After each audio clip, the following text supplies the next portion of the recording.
हरि जय राम हे राम हरि जय राम हरि हरि हरि जय राम हरि हरि जय राम हरि हरि जय राम हरि जय राम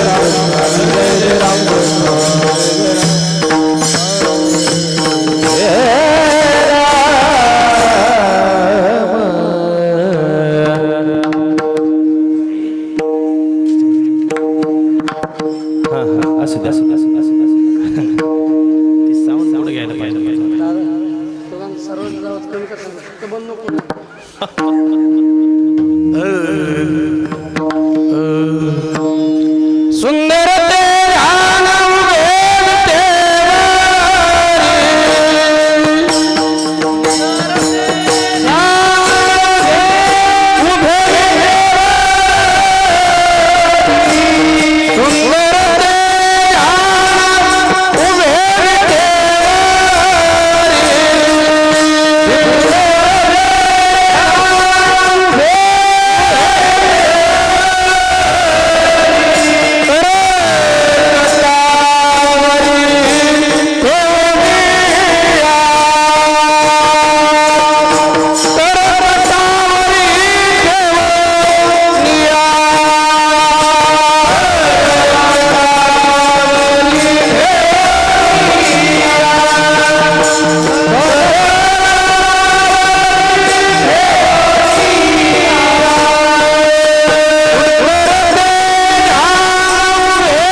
तुका म्हणे माझे याची सर्व चूक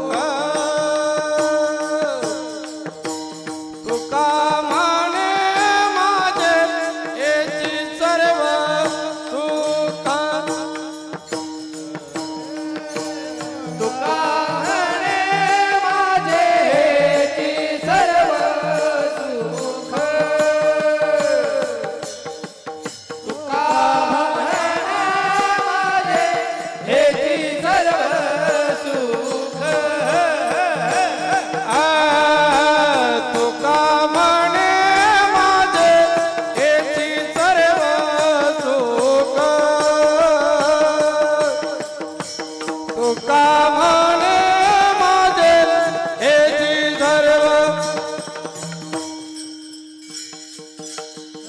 तुका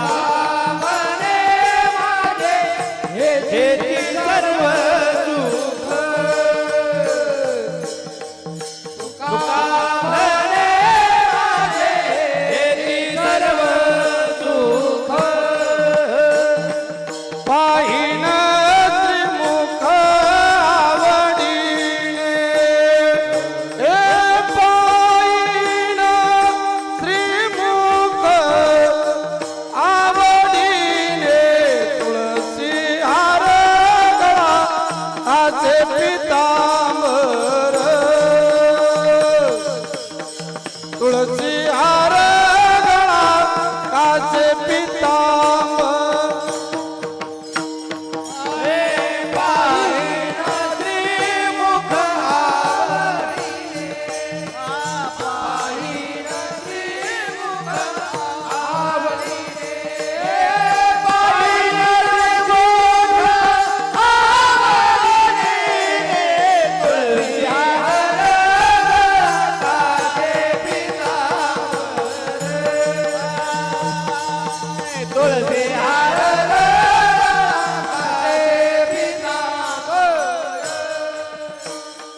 आवडे निरंतर हेची जाण हे आवडे निरंतर हेची जाण तुळसी हार गळा काचे पितांबर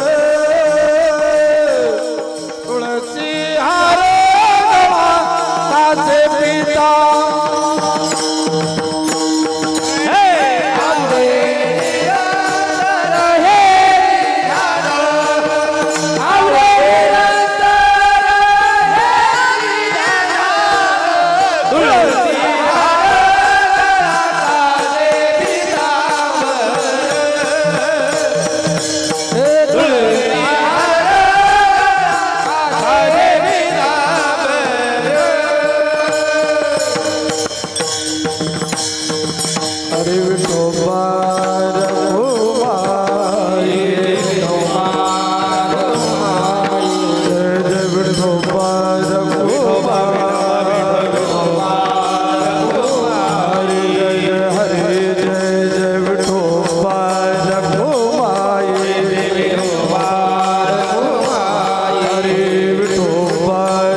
hello hello hello hello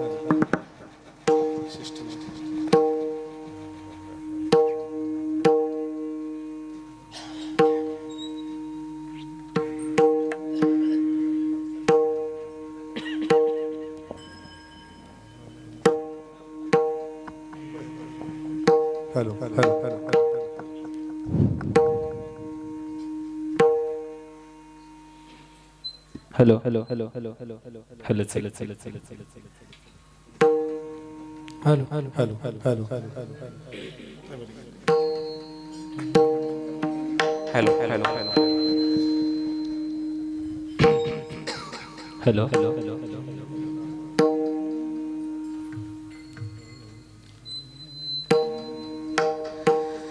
Ram Krishna Hari Hari जय राम कृष्ण हरी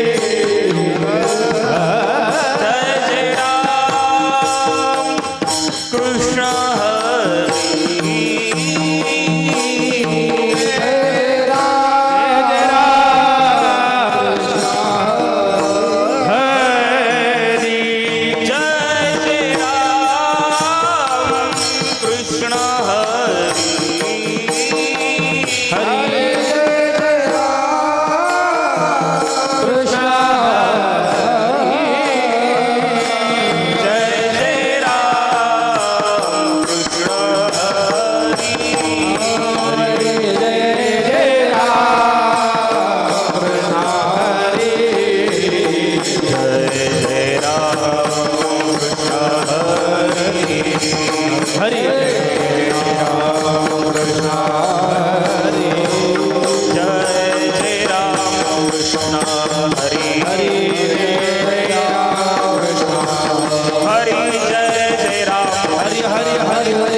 हा विठ्ठल बरवा बरवा तो हा माधव बरवा तो हा विठ्ठल बरवा तो हा माधव बरवा तो हा विठ्ठल बरवा माधव सर्व सुखाचे आगर वापर भूमा देवीवर सर्व सुखाचे आगर बाबा देवीवर सर्व सुखाचे आगर वापर भूमा देवीवर सर्व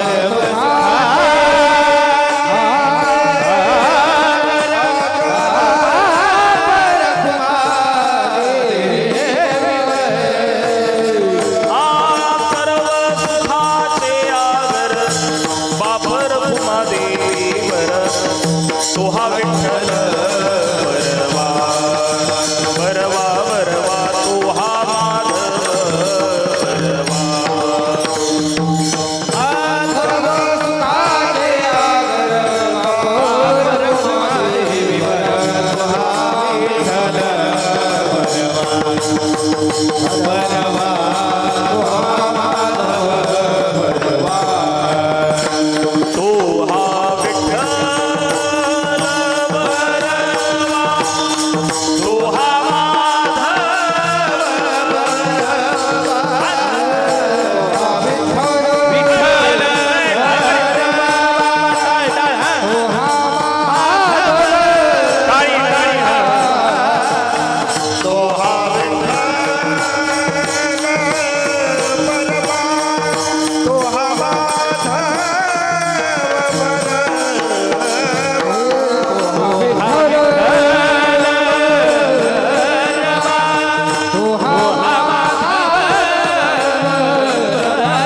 हा विठ्ठल बरवा तो हा तो हा जय जय राम कृष्ण जय जय राम कृष्ण हरे जय जय राम कृष्ण हरि जय जय राम कृष्ण हरि जय जय राम कृष्ण हरि जय जय राम जय राम कृष्ण हरि जय जय राम कृष्ण हरि जय जय राम हरि जय जय राम हॅलो हॅलो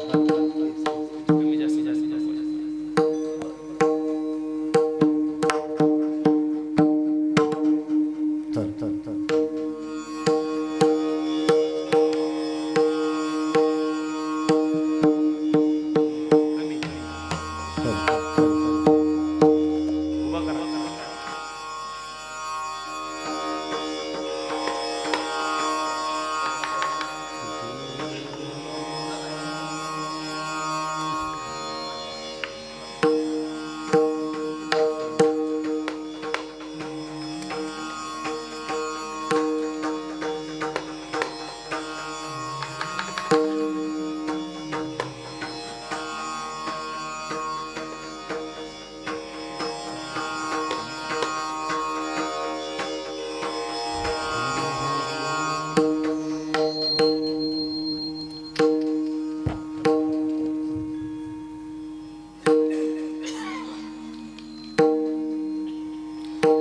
देवासी तो पुरे एक प्रेम भाव देवासी तो पुरे एक प्रेम भाव देवासी तो पुरे एक प्रेम भाव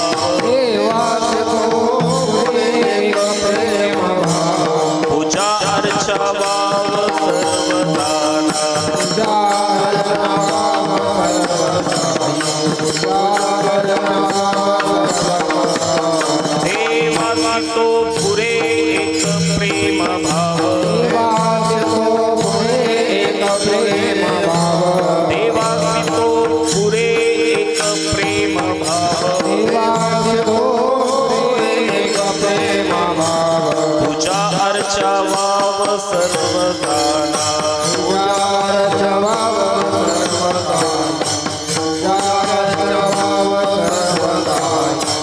मनापासून या करिता कीर्तन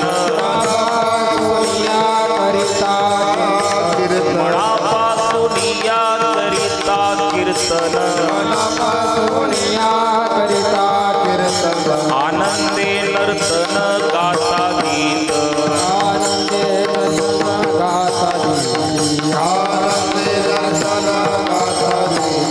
राम कृष्ण हरी उच्चार सर्वदा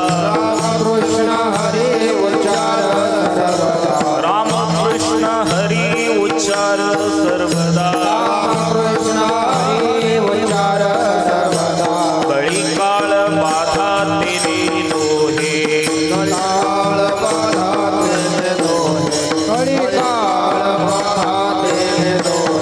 एका जनार्दनी हाची पै विश्वास एका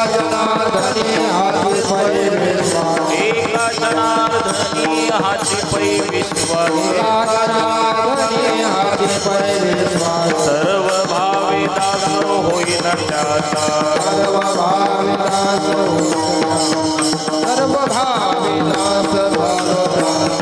एका जनार्दनी हाची पै विश्वास एका जनार्दनी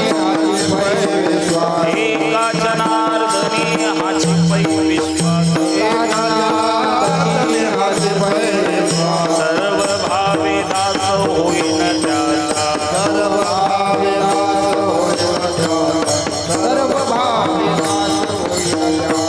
देवासी तो पुरेक प्रेम भाव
खालच्यांनी सर्वांनी बोलायचं विठोबा गेले का काय घरी पंढरपूरला आवाज जाऊ द्या इथून हा विठोबा तुमच्या ओठांची हालचाल मला दिसते तुम्ही किती जोरात बोलत तुम्ही मला फसवा देवाला फसवू नका बेंबीच्या देठापासून विठोबाचं नाव घ्यायचंय तुम्हाला सगळ्यांना पांडुरंगाची शपथ आहे विठोबा वाढला आवाज घाबरत आहे देवाला तुम्ही विठोबा विठोबा विठोबा विठोबा विठोबा विठोबा विठोबा विठोबा विठोबा विठोबा अरे टाळकरी उडी उडी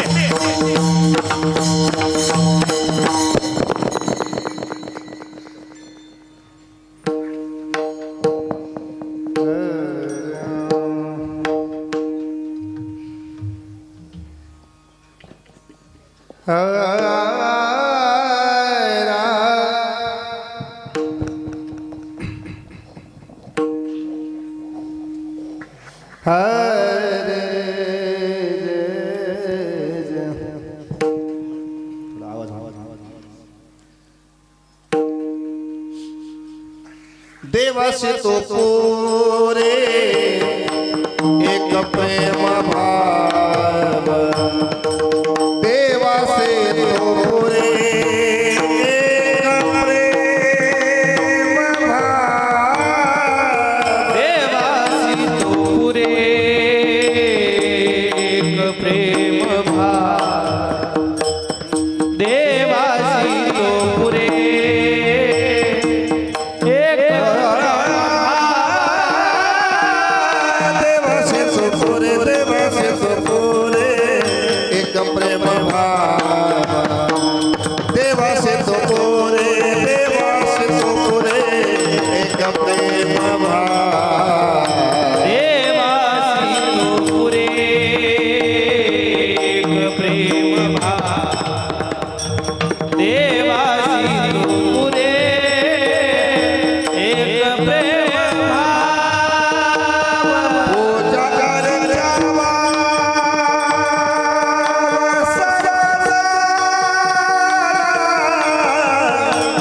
पूजा कर जावा सर्वदाना देवासे तो पुरे एक प्रेम भाव देवासे तो पुरे एक प्रेम भाव सर्व पूजा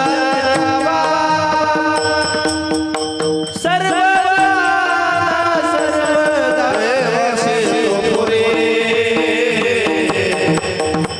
पुरे देवासी तो पुरे एक प्रेम पूजा कर जावा सर्वदा सर्वदा सर्वदा पूजा कर जावा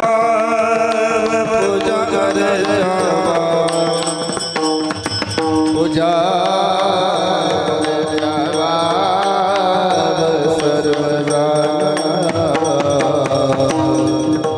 पूजा अर्चना सर्वदा सर्वदा पूजा अर्चना सर्वदा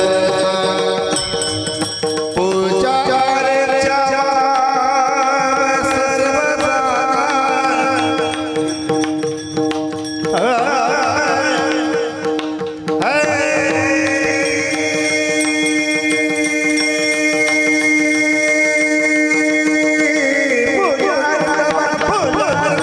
सर्वदा पूजा कर जावा सर्वदा पूजा कर जावा पूजा कर जावा सर्वदा सर्वदा सर्वदा पूजा कर जावा पूजा सर्वदा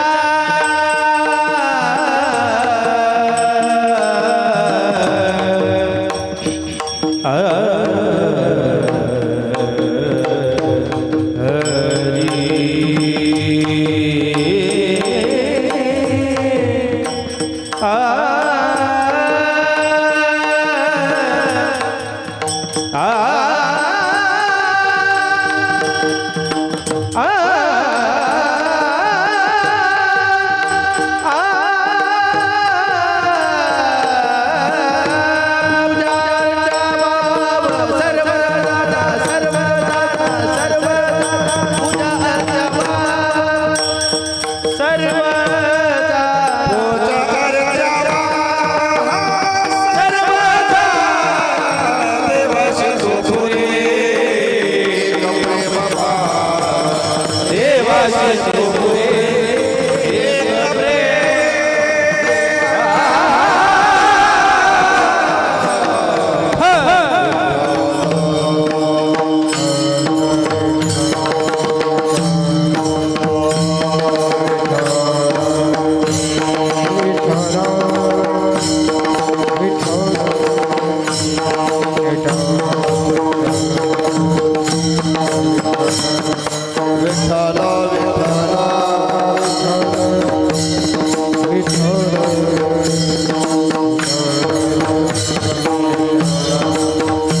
टाळी वाजवा टाळी वाजवा टाळी वाजवा टाळी टाळी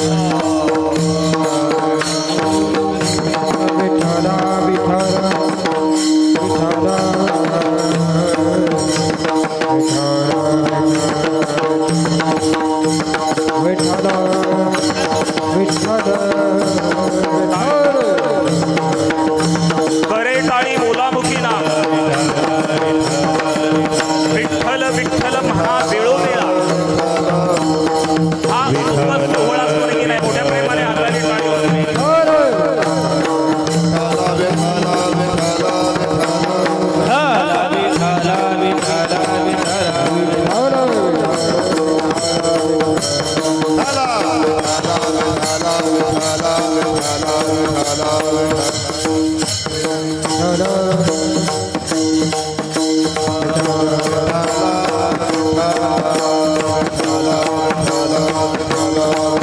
टाळी टाळी टाळी टाळी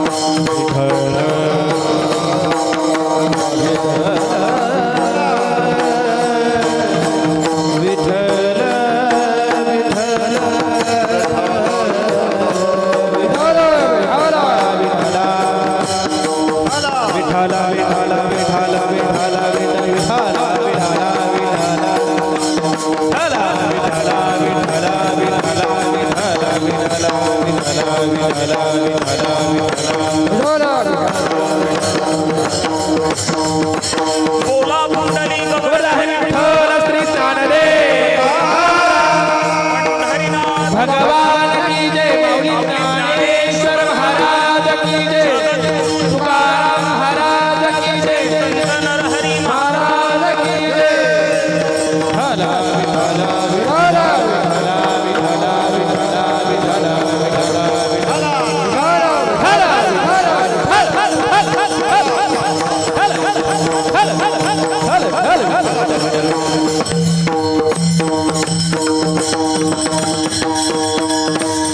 ब्रह्मानन्दं परमसुखदं केवलं ज्ञानमूर्तिं द्वन्द्वातीतं गगनसदृशं तत्त्वमस्याधिलक्षणम् एकं नित्यं विमलमचलं सर्वाधि साक्षिभूतं भावातीतं त्रिगुणरहितं सद्गुरुं तन्नमामि. गुरुर्ब्रह्मा गुरुर्विष्णु गुरुर्देवो महेश्वरा गुरु साक्षात् परब्रह्म तस्मै श्री गुरुवे नमः. नमन श्री एकदंता नमन श्री एकदंता एकपणे तुझी आता एकी दाविसी अनेकता परी एकात्मता नमोडे. ओंकार स्वरूपा सद्गुरु समर्था ओंकार स्वरूपा सद्गुरु समर्था अनाथांच्या नाथ तुझ नमो. ओम नमो ज्ञानेश्वरा ओम नमो ज्ञानेश्वरा करुणा करा दयाळा तुमचा अनुग्रह लाधलो पावन झालो चराचरी. मी कळा कुसरी काहीच नेने मी कळा कुसरी काहीच नेने बोलतो वचने अतिभाविका तुमचा अनुग्रह लाधलो पावन झालो चराचरी. एका जनार्दनी तुमचा दास एका जनार्दनी तुमचा दास त्याची आस पुरवावी तुमचा अनुग्रह लाधलो पावन झालो चराचरी. विठ्ठल विठ्ठल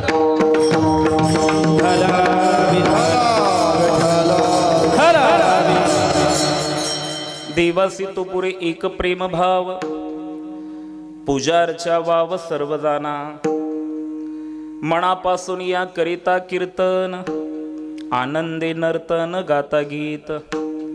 रामकृष्ण हरी उच्चार सर्वदा कळी काळ बाधा तेने नोहे.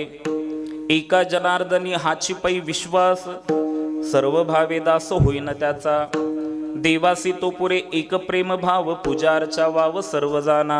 निवृत्ती ज्ञानदेव सोपान तुकाबाई एकनाथ रामदेव तुकाराम. निवृत्ती ज्ञानदेव सोपान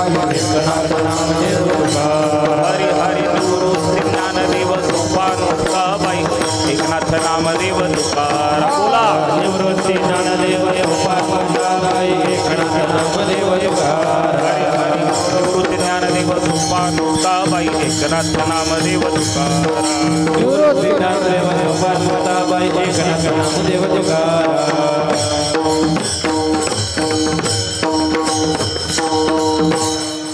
देवासी तो पुरे एक प्रेम भाव पूजा अर्चा वाव सर्वजाना.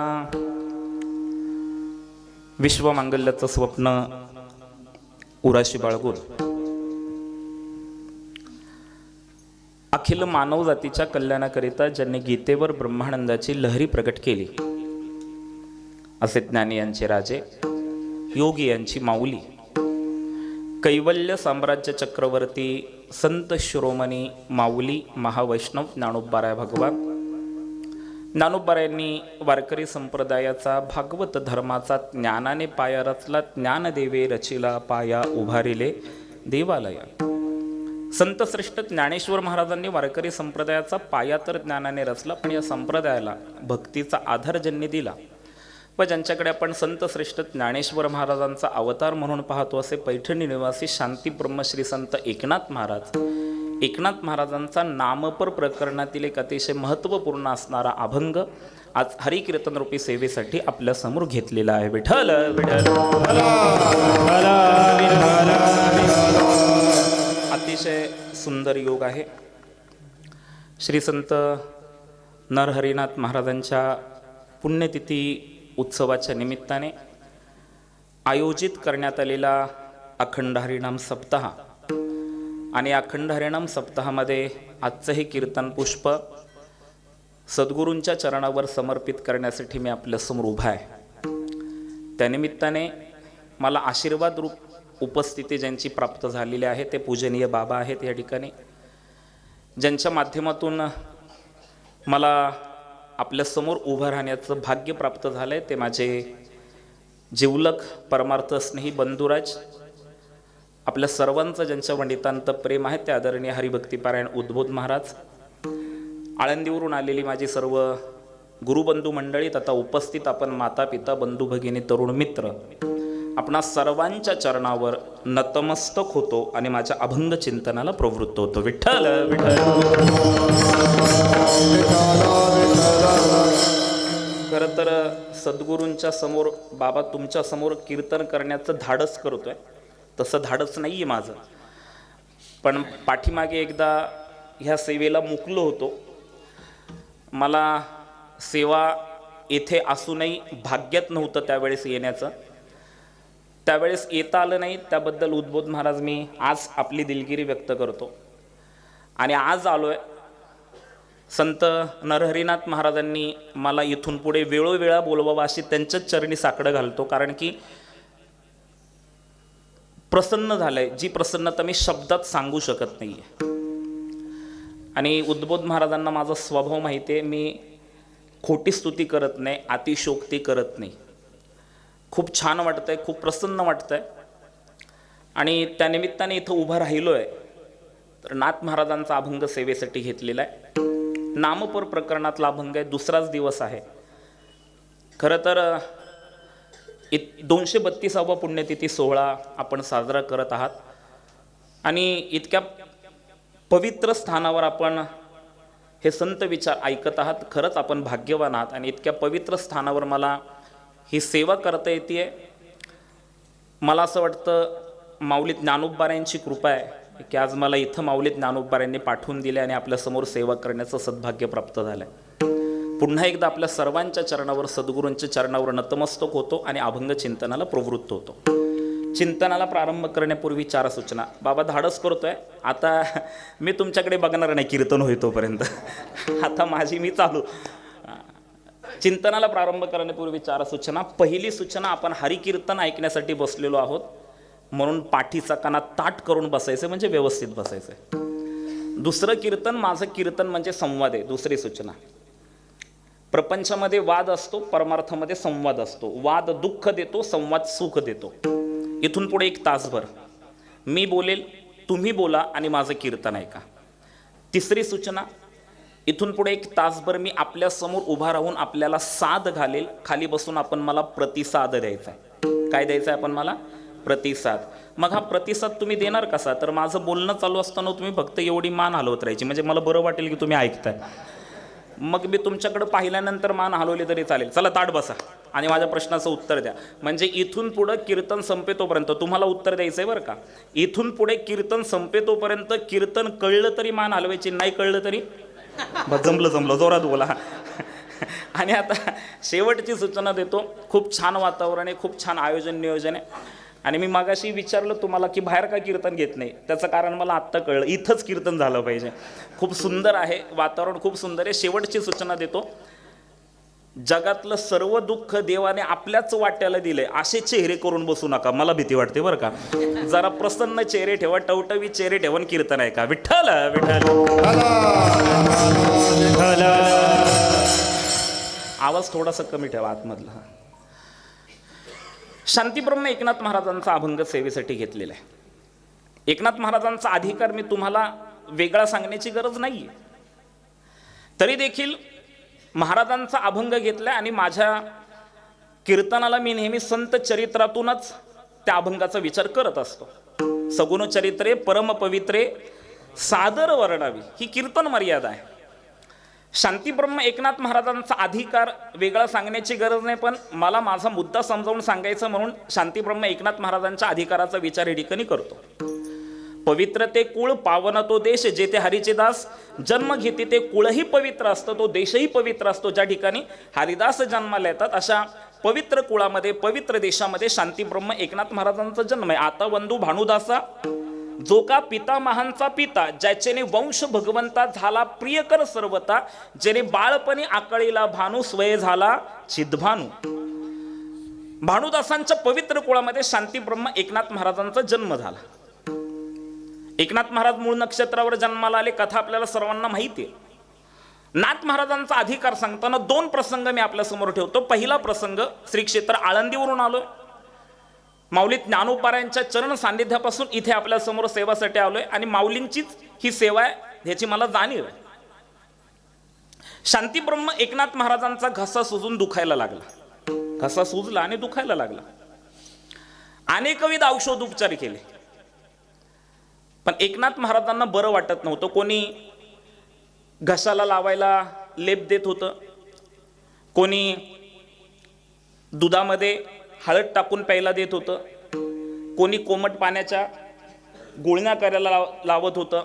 अनेकविध औषधोपचार केले, पण एकनाथ महाराजांना बरं वाटत नव्हतं. 3 दिवसानंतर एकनाथ महाराज अंथरुणावर बसले असताना सहजच नाथ महाराजांचा डोळा लागला. नाथ महाराजांना झोप लागली आणि त्या झोपेमध्ये असताना नाथ महाराजांना स्वप्न पडलं. त्या स्वप्नातून नाथ महाराज जागे झाले आणि आपल्या सोबत काही लोकांना घेऊन अलंकापुरीला आले, आळंदीला आले. इंद्रायणीच्या पवित्र तीरावर वसलेलं गाव म्हणजे आळंदी आहे. आळंदी हे गाव पुण्यभूमी ठाव, दैवताचे नाव सिद्धेश्वर, 84 सिद्धांचा सिद्ध बेटी मेळा, तो हा सुख सोहळा काय वर्णू. विमानांची दाटी, पुष्पांचा वर्षा व स्वर्गाहुनी देव करिता ती, नामा म्हणे देवा चला तया ठाया, विश्रांती घ्यावया कल्पवरी. आळंदीमध्ये आले. आळंदीमध्ये आले, ज्ञानोबारायांच्या संजीवन समाधीचा शोध घेतला. सोबत काही लोक होती. सिद्धेश्वराच्या मंदिराच्या तिथे जो नंदी होता तो नंदी बाजूला सरकवला आणि विवराच्या द्वारे आतमध्ये गेले. ज्ञानोबारायांच्या समाधी स्थानापर्यंत गेले. आतमध्ये जाऊन पाहतायत तर काय, ज्ञानेश्वर महाराज समाधीस्थ आहेत आणि ज्ञानेश्वर महाराजांच्या कंठाला आजान वृक्षाची मुळी लागलेली आहे. नाथ महाराज ज्ञानोबारायांच्या जवळ गेले, ज्ञानोबारायांचं दर्शन घेतलं आणि ज्ञानोबारायांच्या कंठाला लागली आजान वृक्षाची मुळी नाथ महाराजांनी बाजूला केली. ज्या क्षणाला नाथ महाराजांनी ज्ञानोबारायांच्या कंठाला लागलेली आजान वृक्षाची मुळी बाजूला केली, त्याच क्षणाला नाथ महाराजांच्या घशाची सूज पूर्णपणे ओसरली. ज्ञानोबारायांची नाथ महाराजांची दृष्टी एक झाली. ज्याची दृष्टी होता पूर्ण करी आपणासी पूर्ण, हा पूर्णत्वाचा अनुभव शांतीब्रह्म एकनाथ महाराजांना आला. 3 दिवस ज्ञानोबारायांच्या चरण सानिध्यामध्ये राहिले. 3 दिवसानंतर नाथ महाराज समाधी स्थानापासून विवराच्या द्वारे बाहेर आले. नंदी होता तसा सरकवला आणि एका ठिकाणी बसले आणि त्यांच्या डोळ्यातून अश्रू वाहू लागले. सोबत आलेल्या लोकांनी विचारलं, नाथ महाराज नक्की घडलंय काय? आम्हाला तुम्ही मध्यरात्री उठवलं, सोबत घेतलं, आपण आळंदीला आलो, आपण ज्ञानोबारायांच्या संजीवन समाधीचा शोध घेतला, नंदी बाजूला सरकवला, आम्हाला बाहेर थांबायला सांगून तुम्ही आतमध्ये गेलात. काही दिवसानंतर परत बाहेर आलात आणि इथे बसून रडताय, नक्की काय झालं आम्हाला सांग तरी. तेव्हा नाथ महाराजांनी घडलेला प्रसंग सांगितला. श्री ज्ञानदेव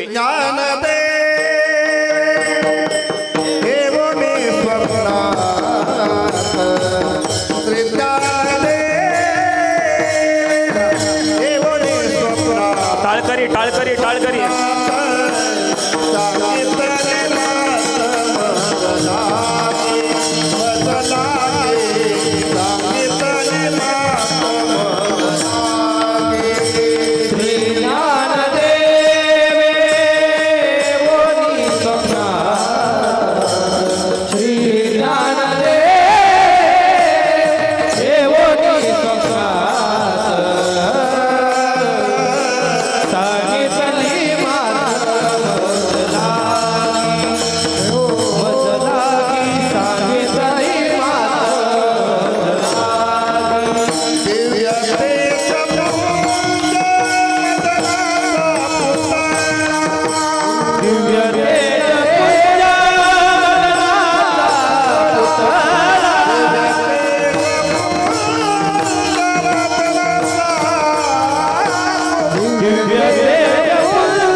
विचारलं, नाथ महाराज काय घडलंय सांगा ना. नाथ महाराज म्हणतायत, श्री ज्ञानदेवे येऊनी स्वप्नात सांगितली मात मज लागी.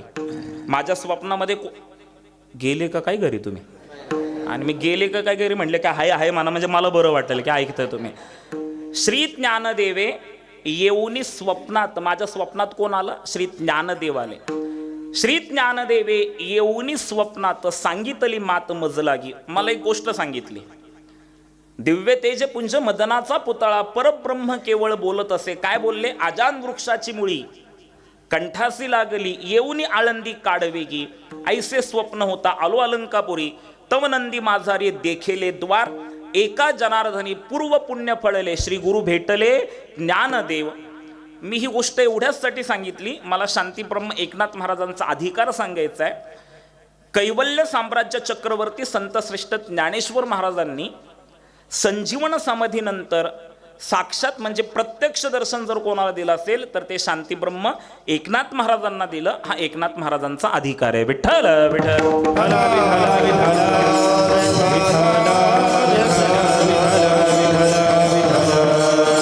एकनाथ महाराजांच्या जीवनातला अजून एक प्रसंग सांगितला जातो की पैठणमध्ये कोणी एक व्यक्ती होता. त्या व्यक्तीकडे परीस होता. परीस, माता भगिनींनो ऐकताय कीर्तन. परीस काय करतो, सोन्याला, चाललो मी आळंदीला, बोला ना काहीतरी. परीस काय करतो, सोन्याला, परीस काय करतो, सोन्याला, मग मला करा ना योग्य. परीस काय करतो, लोखंडाला सोनं करतो. नाही, सोनं हा शब्द आल्यामुळं मी तुमच्याकडे पाहून बोलतोय. माझी आजी बोलायची, सोनं हा शब्द आला ना म्हणून मी तुमच्याकडे पाहून बोलतो. मी तुमच्या भावासारखं आहे, लेकरासारखं आहे. माझी आजी म्हणायची, बघा माझ्या आजीचं जर म्हणणं पटलं तर मान हलवा, मला माहिती नाही म्हणजे माझे शब्द तुम्हाला कितपत कळत आहेत.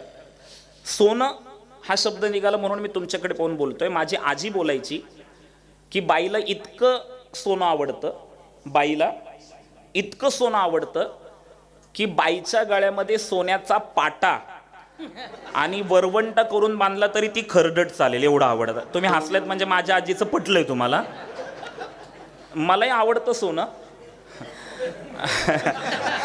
मलाही आवडतं, पण उद्बोध महाराज मी काढून ठेवलं, पाकिटावर परिणाम व्हायला लागला. आमच्या PCMC मध्ये पुण्यामध्ये खूप गोल्डन मॅन आहेत, खूप गोल्डन मॅन आहे विशाल महाराज. आपल्या पुण्यामध्ये गणेश महाराज गोल्डन मॅनची संपूर्ण महाराष्ट्रामध्ये ओळख करून दिली पुण्याने. स्वर्गीय आमदार रमेश भाऊ वांजळे फर्स्ट गोल्डन मॅन. त्याच्यानंतर काय किलोमीटरला गोल्डन मॅन आहेत आमच्या तिकडं. तर ते एका गोल्डन मॅननी माझं प्रवचन ठेवलं गणपतीमध्ये. गेले का काय घरी?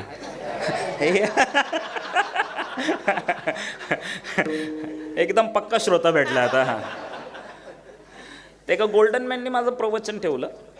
प्रवचन झालं.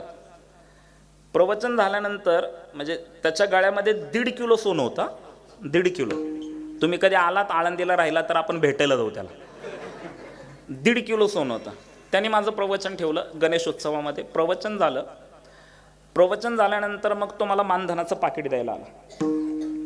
ज्याच्या गाळ्यामध्ये 1.5 किलो सोनं होतं, उद्भूत महाराज तो मला मानधनाचं पाकिट द्यायला आला. मी अतिशय विनम्रपणे त्याला सांगितलं मला मानधन नको. त्याला असं वाटलं की कमी भरलंय. तो म्हणला पुरुषोत्तम दादा, माझ्या आईची इच्छा होती की तुमचं प्रवचन इथं व्हावं म्हणून 2 वर्ष आम्ही तुम्हाला बोलावत होतो. यावर्षी योग आला, तुम्ही आलात, तुम्ही प्रवचन केलं, आळंदीवरून आलात म्हणून मी 15,000 रुपये प्रवचनाचे भरलेले आहेत. कमी वाटत असतील तर अजून 10,000 रुपये भरतो, 25,000 रुपये देतो प्रवचनाचे. मी म्हटलं तुम्ही 30,000 रुपये भरले तरी मला तुमच्याकडून मानधन नको. तुम्हाला माझं कौतुक वाटत नाही अजिबात? ज्याच्या गळ्यात 1.5 किलो सोनं आहे त्याच्याकडून मी 25,000 रुपये नाकारत होतो. तुम्हाला नाही कौतुक वाटलं पण त्याला वाटलं कौतुक. त्याने त्याच्या बायकोला बोलवून घेतलं आणि तो त्याच्या बायकोला सांगू लागला, ज्याच्या गळ्यामध्ये 1.5 किलो सोनं आहे तो त्याच्या बायकोला सांगू लागला, बघ म्हटला दरवर्षी आपण प्रवचनाचे कार्यक्रम ठेवतो. आत्तापर्यंत अनेक महाराज आले, त्यांनी प्रवचन केलं, आपल्याकडून मानधन घेऊन गेले, कमी असलं तर मागून घेतलं पण मानधन घेऊन गेले. आज पुरुषोत्तम दादा आपल्याकडे आलेले आहेत. आईची इच्छा होती दादांनी यावं, दादा आलेत, प्रवचन केलंय आणि त्यांना मी 25,000 रुपये मानधन देतोय तरी पण ते मानधन घेत नाहीत. बघ पुरुषोत्तम दादांचा त्याग. आता तो त्याग बोलल्यानंतर मला घाम सुटला. म्हटलं आता खरं बोललं पाहिजे. मी त्याला म्हटलं माझं बोलणं पूर्ण झालेलं नाहीये, मी फक्त तुम्हाला मानधन नको बोललोय. तुम्ही मला फक्त एक कडकडून मिठी मारा, तुमच्या गळ्यातल्या 2-4 सोन्याच्या चेनी माझ्या गळ्यात पडू द्या. विनोदाचा बाब सोडून द्या पण सोनं आवडतं. तसं पैठणमध्ये जो व्यक्ती होता त्याच्याकडे काय होता? परीस होता. परीस काय करतो? लोखंडाला सोनं करतो. त्याला कुठे तीर्थयात्रेला जायचं होतं म्हणून त्याला असं वाटलं आता हा परीस आहे तर मग आपण सोबत तीर्थयात्रेला घेऊन गेलो. पूर्वीच्या काळातली ती तीर्थयात्रा. माणूस एकदा देवाला गेला, आला तर आपला, नाही तर देवाचा. पूर्वीच्या काळातली. त्याला असं वाटलं की आपण तीर्थयात्रेला चाललोय आणि तीर्थयात्रेमध्ये आपण आपला परीस घेऊन गेलो, अनमोल असलेला परीस घेऊन गेलो आणि जर हरवला तर आपलं नुकसान होईल. आपण घरामध्ये तर ठेवू शकत नाही, घरातल्यांवर आपला विश्वास नाही. गावामध्ये कोणाकडे ठेवावं तर गावामध्ये कोणावर विश्वास ठेवावा असं एकही व्यक्ती नाहीये. थोडासा शांतपणे त्याने विचार केला आणि त्याच्या डोळ्यासमोर नाव कोणाचं आलं? शांतीब्रह्म एकनाथ महाराजांचं. एकनाथ महाराजांकडे आला आणि एकनाथ महाराजांना बोलला, नाथ महाराज मला तीर्थयात्रेला जायचं आहे, माझ्याकडे परीस आहे होतो तुम्हाला माहिती आहे. माझी तीर्थयात्रा 1.5-2 वर्ष चालणार आहे. मी तीर्थयात्रेवरून येईतोपर्यंत माझा हा परीस तुमच्या जवळ ठेवा. नाथ महाराज नको बोलले. त्याने एकनाथ महाराजांचा हात धरला, एकनाथ महाराजांच्या हातात परीस ठेवला आणि एकनाथ महाराजांना बोलला, हा परीस मी तुमच्याकडेच ठेवणार आहे. आणि परीस ठेवता ठेवता तो एकनाथ महाराजांना बोलला, नाथ महाराज मला 1.5 वर्ष लागणार आहे तीर्थयात्रेवरून यायला, तोपर्यंत माझा परीस तुमच्याकडे असेल. मी येईपर्यंत माझ्या परीसाचा तुम्ही उपयोग केला तरी चालेल. आलं का लक्षात तुमच्या? परीसाचा उपयोग केला तरी चालेल. याचा अर्थ तुमच्या घरात जेवढं केवढं लोखंड आहे ते कशाचं करून घ्या?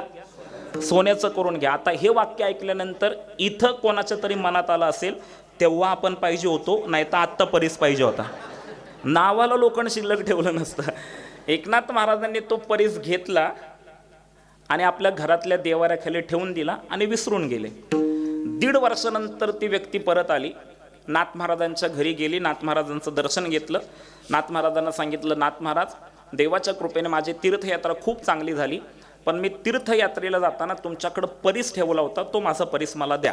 नाथांना तेव्हा आठवलं की ह्या माणसाने ज्या दिवशी आपल्याकडं परीस दिला त्याच दिवशी आपण तो परीस कुठं ठेवलाय? देवाऱ्याखाली ठेवलेला आहे. नाथ महाराजांनी उद्धवाला आवाज दिला, उद्धव इकडे. उद्धव पळत पळत आला, जी महाराज काय नाही रे, आपल्या देवाऱ्याखाली एक वस्तू आहे, ती वस्तू ह्या व्यक्तीची आहे, ती वस्तू आण आणि ह्या व्यक्तीला देऊन टाक. उद्धवाच्या लक्षात आलं की देवाऱ्याखाली काहीतरी होतं. उद्धव त्या माणसासमोरच सांगतोय, नाथ महाराज देवाऱ्याखाली काहीतरी होतं बरं का, खूप दिवस ती वस्तू तशीच पडून होती, मला वाटलं काही कामाची नसेल म्हणून मी ती वस्तू देवाच्या निर्माल्याबरोबर, देवाच्या फुलांबरोबर गोदावरी नदीमध्ये टाकून दिली. ऐकताय का तुम्ही? ज्याचा परीस होतो तिथंच आहे. त्याने ऐकलं की आपला परीस कुठं टाकलाय, त्याला काही गुदगुल्या झाल्या असतील का, त्याची तळपायाच्या मस्तकाला गेली. तो नाथ महाराजांना नाही नाही ते बोलू लागला. नाथ महाराज म्हणले बोलू नका, तुम्हाला तुमचा परीस पाहिजे ना, चला माझ्यासोबत. नाथ महाराज त्या व्यक्तीला घेऊन गोदावरी नदीवर गेले, कमरे इतक्या पाण्यात उतरले, खाली वाकले, ओंजळभर दगड घेतले आणि त्याला सांगितलं ह्या दगडांमधला तुझा जो परीस आहे तो तू घे.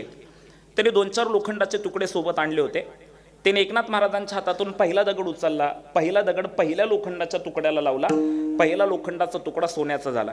त्याने एकनाथ महाराजांच्या हातातून दुसरा दगड उचलला, दुसरा दगड दुसऱ्या लोखंडाच्या तुकड्याला लावला, दुसराही लोखंडाचा तुकडा सोन्याचा झाला. त्याने एकनाथ महाराजांच्या हातातून तिसरा दगड उचलला, तिसरा दगड तिसऱ्या लोखंडाच्या तुकड्याला लावला, तिसराही लोखंडाचा तुकडा सोन्याचा झाला.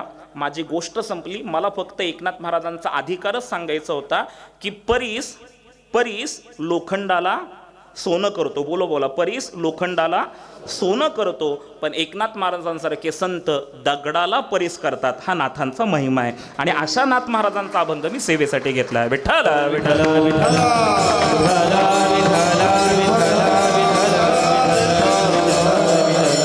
एकदा उद्धवाने भगवंताला विचारलं, म्हटले भगवंता सगळे म्हणतायत भक्ती करा भक्ती करा भक्ती करा, तेव्हा तुझी भक्ती करायची म्हणजे नेमकं काय करायचं रे?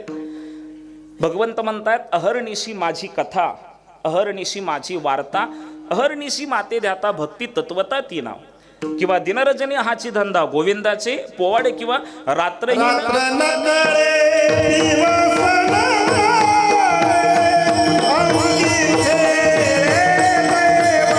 टाळ टाळ टाळ टाळ.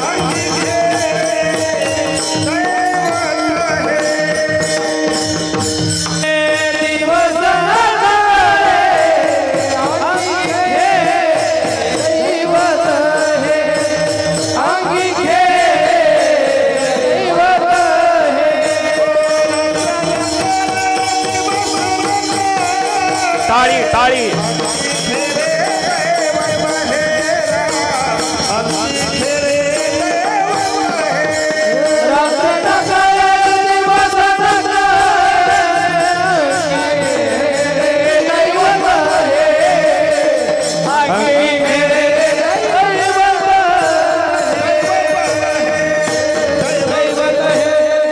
रात्र न कळे दिवस न कळे अंगी खेळे दैवत आहे.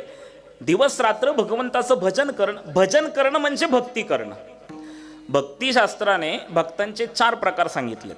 किती सांगितलेत? बोल एक ऐका, बोलत जावा जरा. काय? माझं स्पष्ट मत आहे, माणसाने मुक्तपणे व्यक्त झालं पाहिजे. गेले का काय घरी? माणसाने मुक्तपणे, तुम्ही जसे व्यक्त होताय तसे सगळे व्यक्त झालं पाहिजे. माणसाने मुक्तपणे, माणसाने मुक्तपणे, माणसाने मुक्तपणे, माणसाने मुक्तपणे. नाही, तुम्ही सगळे व्यक्त होत नाही तोपर्यंत माझं हेच चालू राहणार आता बरं का. माणसाने मुक्तपणे व्यक्त झालं पाहिजे म्हणजे माणसाने मोकळेपणाने बोललं पाहिजे. आपण मोकळेपणाने बोलत नाही, आणि आपण जर मोकळेपणाने बोललो नाही तर काय होतं माहिती आहे? आतमधल्या आतमध्ये रक्ताच्या गाठी तयार होतात. इथं दादा कसल्या गाठी तयार होतात? रक्ताच्या गाठी तयार होतात. आणि मग दुसरी माणसं आपल्याकडे बघून म्हणतात लई आतल्या गाठीच आहे.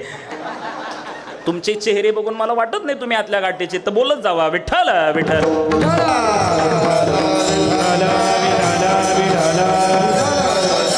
भक्तांचे 4 प्रकार आहेत. आविष्कृत भक्त, अंगीकृत भक्त, पुरस्कृत भक्त आणि अधिकृत भक्त. उद्भूत महाराज तुमच्या एवढा अभ्यास नाहीये पण रमवतोय थोडंसं लोकांना. आविष्कृत भक्त, अंगीकृत भक्त, पुरस्कृत भक्त आणि अधिकृत भक्त. आविष्कृत भक्त म्हणजे काय? देवच जेव्हा भक्ताचा अवतार घेतो तेव्हा त्याला आविष्कृत भक्त म्हटलेलं आहे. एक अभंग आहे तुमच्या पाठातले, तुम्ही बोला माझ्याशी. सदाशिवाचा अवतार, स्वामी निवृत्ती दातार, महाविष्णूचा अवतार, सखा माझा ज्ञानेश्वर, ब्रह्मसोपाना तो झाला भक्ता, आनंद वर्ताला, आदिशक्ती मुक्ताबाई, दासीजनी लागे पायी. या अभंगाच्या प्रत्येक चरणाच्या पूर्वार्धामध्ये देवांची नाव आहेत. सदाशिव, महाविष्णू, ब्रह्म, आदिशक्ती ही झाली देवांची नावं. आणि याच अभंगाच्या प्रत्येक चरणाच्या उत्तरार्धामध्ये भक्तांची नावं आहेत. निवृत्ती, ज्ञानदेव, सोपान, मुक्ताबाई. म्हणजे देवच जेव्हा भक्ताचा अवतार घेतो तेव्हा त्याला आविष्कृत भक्त म्हटलेले आहे. किंवा माऊली ज्ञानोबा यांची आरती आहे. लोपले लोपले ज्ञान जगी टाळी टाळी तुम्ही सगळ्यांनी बोला.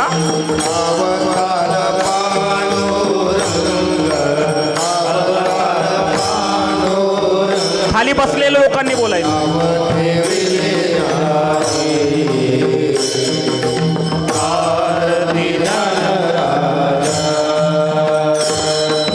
लोपले हित सगळ्यांनी बोला. अवतार अवतार नाव ठेवी. परत परत बोलायचं. आरती ज्ञानराज. परत परत लोपले हित. क्या बात आहे. सगळे सगळे अवतार. क्या बात. अवतार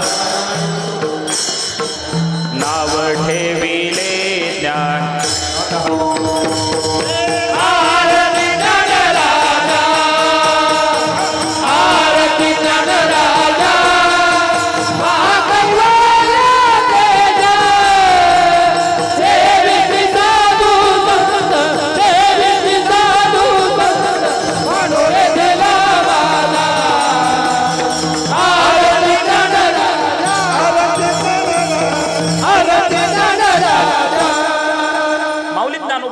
लोपले ज्ञान जगी हित नेनती कोणी. अवतार पांडुरंग. पांडुरंगाचा अवतार म्हणजे देवच जेव्हा भक्ताचा अवतार घेतो तेव्हा त्याला आविष्कृत भक्त म्हटलेलं आहे. दुसरा भक्तांचा प्रकार आहे अंगीकृत भक्तांचा. देवाने ज्यांचा अंगीकार केला आहे त्यांना कोणते भक्त म्हणतात? अंगीकृत. जगाने आपला अंगीकार केला नाही केला फार विचार करायचा नाही. देवाने आपला अंगीकार केला पाहिजे. जग फक्त आपल्याला गरजेपुरतं वापरतं. आपण सगळे भ्रमात आहे, माझ्यासहित तुम्ही सगळे. आपल्याला वाटतं लोकांना आपली फार गरज. पण एक सांगू का, आपल्या असण्यामुळे आणि आपल्या नसण्यामुळे कुणाला, अरे क्या बात आहे, वा वा असं बोला, कुणाला काहीच फरक पडत नाही. मग तुमच्या मनामध्ये प्रश्न निर्माण होईल की पुरुषोत्तम दादा, मग आपल्याला काही अस्तित्व आहे की नाही, आपल्याला काही महत्त्व आहे की नाही. तर आपल्याला अस्तित्व आहे, आपल्याला महत्त्व आहे. पण कधी?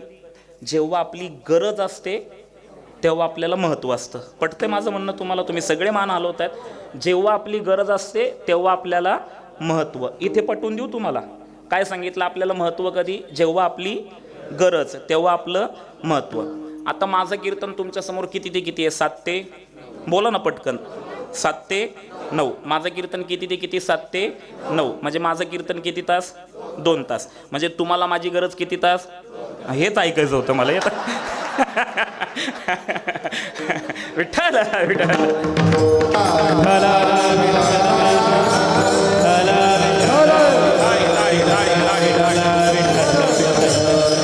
म्हणून जगाने आपला अंगीकार करावा असं करावं. राधेचं उदाहरण आम्ही देत असतो. राधेची लोक निंदा करायची. राधेची लोक निंदा करायची. पण त्या राधेचा अंगीकार भगवान श्रीकृष्णाने केला. पुरुष मंडळी ताट बसन, माझ्या प्रश्नाचं उत्तर द्या. तुम्हाला उत्तर माहिती म्हणून प्रश्न विचारतो. मला फार काही खोलवर त्याच्यात जायचं नाही किंवा त्याचा विस्तारही करायचा नाहीये. तुम्हाला उत्तर माहिती म्हणून मी प्रश्न विचारतो. माझ्या तोंडातून प्रश्न बाहेर पडला की तुमचं उत्तर आलं पाहिजे. मला सांगा, भगवान श्रीकृष्णाला किती हजार बायका होत्या? क्या बात आहे, वा वा वा. बरं, हा प्रश्न मी का विचारला त्याचं कारण सांगतो. कारण लोकांना देवाविषयी दुसरं काहीही माहिती नसलं तरी देवाला बायका किती होत्या माहिती असं म्हणून विचार. तशा मुख्य 8 हा रुक्मिणी, सत्यभामा, जामवंती, कालिंदी, वृंदा, मित्रा, भद्रा, सत्या. आता मला सांगा माता भगिनींनो, भगवान श्रीकृष्णाचं नामस्मरण करत असताना तुम्ही कधी असं करता का? रुक्मिणी कृष्ण, सत्यभामा कृष्ण, जांबुवंती कृष्ण? नाही.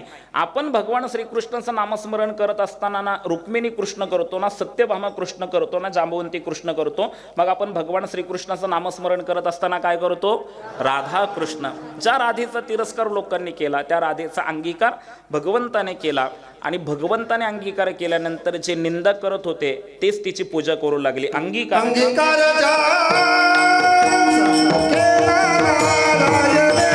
टाळकरी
ज्यांचा केला नारायणे निंद्य तेही तेने वंदे केले.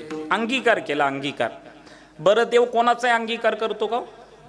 तुमचं समर्पण पाहतो ना, समर्पण किती असावं लागतं? देह जावो अथवा राहो पांडुरंगी दृढ भाव, इतकं समर्पण असावं लागतं, तेव्हा भगवंत अंगीकार करतो. बरं पुढे जाऊन सांगतो मी, भगवंत ज्यांचा अंगीकार करतो ना त्या भक्तांसाठी तो काहीही करायला तयार असतो. साधावाया भक्ती काज नाही लाज धरीत.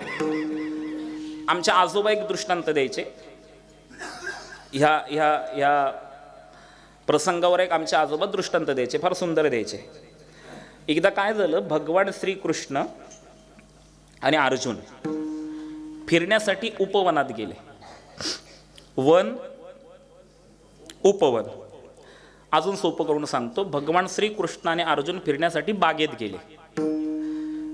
अजून सोपं करून सांगतो, भगवान श्रीकृष्ण आणि अर्जुन फिरण्यासाठी गार्डनमध्ये गेले. आलं लक्षात आता? हां.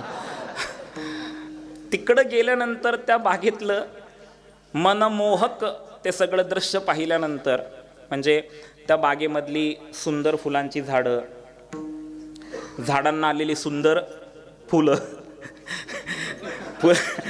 फुलांना सुटलेला सुंदर सुगंध, इतकं सगळं मनमोहक वातावरण पाहिल्यानंतर अर्जुन कोणासोबत गेलाय? कृष्णासोबत गेलेला आहे. अर्जुनाच्या मनात आलं इतकं सुंदर वातावरण पाहिल्यानंतर की आपण कृष्णासोबत काय करतो, इथे आपली पत्नी बायको सुभद्रा पाहिजे होती. अर्जुनाच्या मनात आलं आणि देवाला न सांगता कळलं. ज्याला न सांगता कळतं त्याला देव म्हणायचं. काय बोललो मी? ज्याला न सांगता कळतं त्याला देव म्हणायचं. माता भगिनींनो उत्तर द्या. ज्याला न सांगता कळतं त्याला देव म्हणायचं, ज्याला सांगूनही कळत नाही त्याला क्या बात आहे, वा वा वा वा, नवरा म्हणायचं. ज्याला न सांगता कळतं त्याला देव म्हणायचं आणि ज्याला सांगूनही कळत नाही त्याला माणूस म्हणायचं. नवऱ्यावर कशाला जाताय तुम्ही? ज्याला न सांगता कळतं त्याला देव म्हणायचं, देवाला न सांगता कळलं. देव लगेच रथावरून खाली उतरला आणि म्हटलं आलोच. असं इथं मुख्य चौकापर्यंत गेला असेल, तिथे एक झाड होतं, झाडाच्या पाठीमागं भगवंत गेला आणि त्यांनी सुभद्रेचं रूप घेतलं. कोणी? भगवान श्रीकृष्णाने. तो कोणतंही रूप घेऊ शकतो. माऊली बोलतात अनंत रूपे अनंत वेशे. किंवा उद्बोध महाराज नाथ भागवतामध्ये एक फार सुंदर ओवी आली, नटिया एकची एकला, नटिया एकची एकला, गाई व्याघ्राचे सोंग अवगला, भीतरील खेळीय जेने ओळखिला, त्याचा फिटला भवबंध. त्याला नट म्हटले. नट माहिती ना? नट नट अभिनेता अभिनेता अभिनेत्री, अभिनेता अभिनेत्री, नट नटी, actor actress, hero heroine, Archi. बोला बोला काय नाही, कीर्तन चालते सगळं. नाही नट आहे तो. मी माझ्या मनाचा नाही सांगतो. तुका म्हणे नटधारी, वा वा वा विशाल भोग भोगोनी ब्रह्मचारी, भोग भोगोनी ब्रह्मचारी, भोग भोगोनी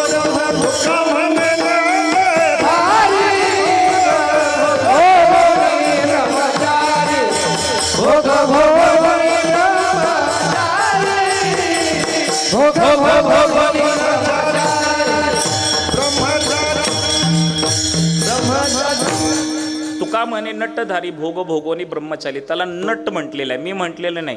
नाथ भागवतामध्ये ओविलेली तुकोबाऱ्या त्याला नट म्हणतात. जगातला सगळ्यात पहिला नट तो आहे. त्याने हुबेहूब सुभद्रेचं रूप घेतलं आणि आला चालत. त्याची बहीणच ना, त्याला काय अवघड आहे सुभद्रेचं रूप घ्यायचं. आला चालत. अर्जुन रथात बसला होता आणि अर्जुनाच्या डोक्यात एवढंच होतं, सुभद्रा पाहिजे होती, सुभद्रा पाहिजे होती, सुभद्रा पाहिजे होती, सुभद्रा पाहिजे होती, सुभद्रा पाहिजे होती, सुभद्रा पाहिजे होती. आली ना सुभद्रा. सुभद्रेला पाहिल्याबरोबर अर्जुनाचा आनंद गगनात मावत नव्हता. जशी सुभद्रा समोर आली तसा अर्जुन म्हटला, सुभद्रे I miss you, I miss you so much. अगं मला तुझी आठवण येते, तू कशी काय आली, तू कधी आली? ती म्हटली तुमने पुकारो हम चलाय, तुम्ही बोलवलं मी आले म्हटले. झालं आता पती पत्नी भेटले. त्या बागेमध्ये अर्जुनाला जे अपेक्षित होतं ते घडलं. आता पती पत्नीचा प्रेम संवाद चालू झाला. 2-2.5 तासानंतर प्रेमाचा आवेग कमी झाला. प्रपंचामध्ये प्रेमाचा आवेग कमी होतो आणि परमार्थात प्रेमाचा आवेग वाढतो. परमार्थातलं सुख वाढतं, सुख घडोघडी वाढू लागे. मी काय सांगितलं वाक्य? प्रपंचामध्ये प्रेमाचा आवेग, बोला तुम्ही, प्रपंचामध्ये प्रेमाचा आवेग कमी होतो. तुम्ही कबूल करा, आपण संतांच्या चरण सान्निध्यामध्ये आहोत. खरं बोलायचं, फक्त खोटं बोलायचं नाही. मी काय म्हटलं? प्रपंचामध्ये प्रेमाचा आवेग कमी होतो, संसारामध्ये प्रेमाचा आवेग कमी होतो. संसारामध्ये प्रेमाचा आवेग कमी होतो, प्रपंचात प्रेमाचा आवेग दिवसागणिक कमी होतो. दिवस जसे जातील तसे प्रपंचातलं प्रेम कमी होतं, दिवसागणिक परमार्थातलं प्रेम वाढतं. आता माझ्या प्रश्नाचं उत्तर द्या. खरं बोलायचं, संतांच्या चरण सान्निध्यामध्ये आहोत आपण, फक्त खरं बोलायचं. मी काय म्हटलं? प्रपंचातला प्रेमाचा आवेग दिवसागणिक कमी होतो आणि परमार्थातला प्रेमाचा आवेग वाढतो. प्रपंचातला प्रेमाचा आवेग, बोला एकदा, कमी होतो. कमी. खरं बोलायचं. मला सांगा, लग्नाच्या पहिल्या दिवशी नवरा बायकोला एकमेकांविषयी जितकं प्रेम असतं तितकंच लग्नाच्या 15 वर्षानंतर असतं का? बास, धन्य झालो. असं खरं बोलायचं कीर्तनामध्ये. प्रपंचातल्या प्रेमाचा आवेग कमी होतो आणि परमार्थातल्या प्रेमाचा आवेग वाढतो. प्रेमाचा आवेग कमी झाला, मग अर्जुनाला आठवलं आपण एकटे आलो नाहीत, आपण कोणासोबत आलोय? कृष्णासोबत आलोय. आणि मग तो सुभद्रेला बोलतोय, सुभद्रे पटकन जा बरं का, मी एकटा आलो नाहीये, मी कृष्णासोबत आलोय. तो आत्ता येतो म्हणून गेलाय, कधीही येऊ शकतो. त्याने तुला आणि मला जर पाहिलं तर तो तुलाही रागावेल, मलाही रागावेल. पटकन जा सुभद्रे, देव कधी पण येऊ शकतो. सुभद्रा मनातल्या मनात म्हणती, मी गेल्याशिवाय तो येईलच कसा? मला तर जावं लागेल अगोदर. मी गेल्याशिवाय तो येईलच कसा? मी जाते म्हटले पण मला काहीतरी भेट पाहिजे, वस्तू पाहिजे काहीतरी. अर्जुनाने पटकन बोटातली अंगठी काढली, सुभद्रेच्या बोटात घातली. सुभद्रा निघून गेली, म्हणजे देव निघून गेला, तिथेच गेला. परत कृष्ण रूप घेतलं, आला, अर्जुनाला घेतलं आणि चालला. आता भगवंत पुढे बसले होते, अर्जुन पाठीमागं बसला होता. अर्जुन आनंदात आहे. कोण भेटून गेलं? सुभद्रा भेटून गेला आणि देवही आनंदात आहे. कोणाची गंमत केली आहे? अर्जुनाची गंमत केली. आता देवाच्या डोक्यात एवढंच होतं की आपण सुभद्रा बनून आल्यानंतर अर्जुनाने आपल्याला जी अंगठी घातली ती त्याला दाखवायची, म्हणून देव पुढं बसले होते ना, अर्जुन पाठीमागं बसला होता. यांनी बोट वर केलं. बरं का अर्जुना, गेलं का तुमचं अंगठीवर लक्ष? हां, बरं का अर्जुना, आज आपण या बागेत आलो, उद्या आपल्याला दुसऱ्या बागेत जायचं. आता अर्जुनाचं लक्ष देवाच्या बोटातल्या अंगठीवर गेलं. अर्जुन म्हणतोय देवाच्या बोटात जी अंगठी, मनातल्या मनात, देवाच्या बोटात जी अंगठी ती आपली अंगठी आहे आणि आपण तर ती सुभद्रेच्या बोटात घातली होती. सुभद्रेच्या बोटातली अंगठी देवाच्या बोटात कशी काय आली? चुकीच्या ठिकाणी मिस कॉल गेलाच कसा काय म्हटला? धाडसाने त्याने विचारलं, म्हणले देवा तुझ्या बोटाची अंगठी ती माझी अंगठी आहे आणि मी ती सुभद्रेच्या बोटात घातली होती, सुभद्रेच्या बोटातली अंगठी तुझ्या बोटात कशी काय आली? देवाने पण पाठीमागं वळून हसून सांगितलं, म्हणले अर्जुना, गेली 2-2.5 तास जिच्या गळ्यामध्ये हात घालून गुलू गुलू गप्पा मारत होता ना, ती सुभद्रा मीच होतो. येते का लक्षात तुमच्या? विनोद संपला किंवा हा दृष्टांतही संपला. याच्यातला विनोदाचा भाग सोडून दिला तर साधावया भक्ती काज नाही लाज धरीत. अरे भक्तांनी, ज्या भक्तांनी समर्पण केले, ज्या भक्तांचा अंगीकार भगवंताने केलाय, त्यांच्यासाठी तो काहीही करायला तयार असतो. तिसरा भक्तांचा प्रकार आहे पुरस्कृत भक्तांचा आणि चौथा भक्तांचा प्रकार आहे तो अधिकृत भक्तांचा. मला इथे बोलायचंय, देवाचा ज्या भक्तांवर अधिकार असतो त्यांना अधिकृत भक्त म्हटलेलं आहे. पण माझे सद्गुरू थोडंसं वेगळं सांगायचे. ते म्हणायचे देवाचा भक्तावर नाही तर भक्ताचा देवावर जे ते अधिकार असतो त्याला अधिकृत भक्त म्हटलेलं आहे. आणि आजच्या अभंगाचे करते शांतीब्रह्म एकनाथ महाराज हे अधिकृत भक्त आहे. भगवंत एकनाथ महाराजांच्या घरी 12 वर्ष विठ्ठल म्हणून काम करत होता, 12 वर्ष केशव म्हणून काम करत होता आणि 12 वर्ष श्रीखंड म्हणून काम करत होता. जेव्हा हे सर्वांना कळलं की प्रत्यक्ष भगवंत नाथ महाराजांच्या घरी काम करतोय, सर्वजण नाथ महाराजांकडे गेले आणि नाथ महाराजांनी विचारू लागले, नाथ महाराज, अहो देवाने आम्हाला दर्शन द्यावं म्हणून आम्ही जपतप अनुष्ठान करतोय, व्रतवैकल्य करतोय, तीर्थयात्रा करतोय, उपवास करतोय, पण एवढं सगळं करून देव आमच्या साधा स्वप्नातही येत नाही. जो देव एवढं सगळं करून आमच्या स्वप्नात येत नाही तो देव तुमच्या घरी पाणी वाहतो. नाथ महाराज कृपा करा आणि देवाला कोणता भावप्रिय आहे हे सांगा. असं विचारल्यानंतर नाथ महाराजांनी त्याचं उत्तर अभंगाच्या पहिल्या चरणात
टाळी वाजवा.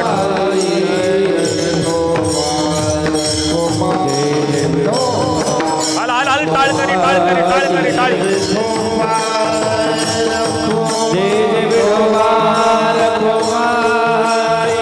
हरे जय जय जय जय जय जय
बोला पुंडलिक वरद विठ्ठल श्री ज्ञानदेव पंढरीनाथ भगवान की माऊली ज्ञानेश्वर महाराज जगद्गुरु तुकाराम महाराज श्री संत नरहरिनाथ महाराज की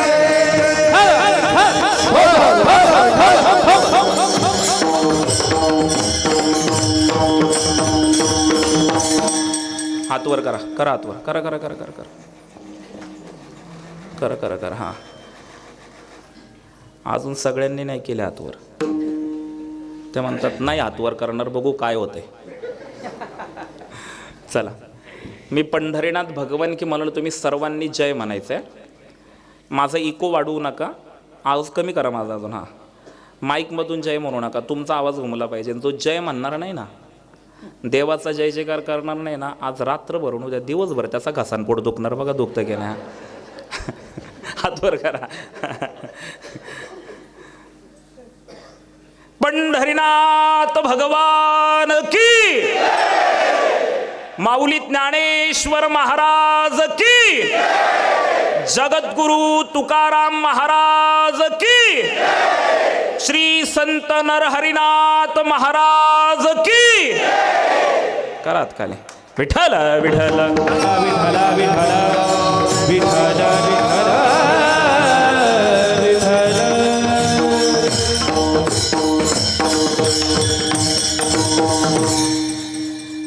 नाथ महाराजांनी विचारलं, नाथ महाराज देवाला कोणता भाव प्रिय आहे? नाथ महाराज सांगतात, देवासी तो पुरे एक प्रेम भाव, पूजा अर्चा वाव सर्व जाना. वाव ह्या शब्दाचा अर्थ इथं व्यर्थ घ्यायचा, व्यर्थ. एकदा उद्धवाने भगवंताला विचारलं, म्हणले भगवंता तुझी ओळख देतोस का रे? भगवंत म्हणतायत काय ओळख पाहिजे? उद्धव म्हणतोय भगवंता तुझं नाव सांग. भगवंत म्हणतायत माझे नाम आत्माराम. माझं नाव काय आहे? आत्माराम. भगवंत तू करतोस काय? भगवंत म्हणतात मी अवाप्त सकळ काम. माझे नाम आत्माराम, मी अवाप्त सकळ काम. माझं नाव आत्माराम आहे आणि माझ्या सर्व इच्छा संपलेल्या आहेत. ऐकताय तुम्ही कीर्तन? सर्व इच्छा जिथं संपलेल्या आहेत तिथं परत इच्छा असण्याची काही गरज आहे का? ओवीचा पूर्वार्ध आहे.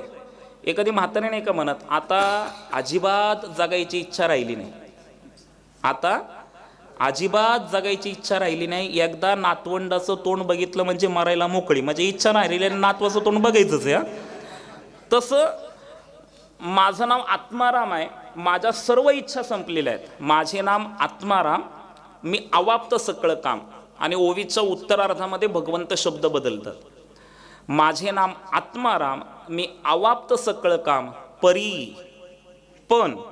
उद्धवा माझे नाम आत्माराम, मी अवाप्त सकळ काम, परी प्रेमळा लागी सकाम, ऐसे गोड प्रेम तयाचे. मी माझ्या प्रेमळ भक्तांसाठी सकाम झालोय. उद्धव म्हटला देवा एखादं उदाहरण दे.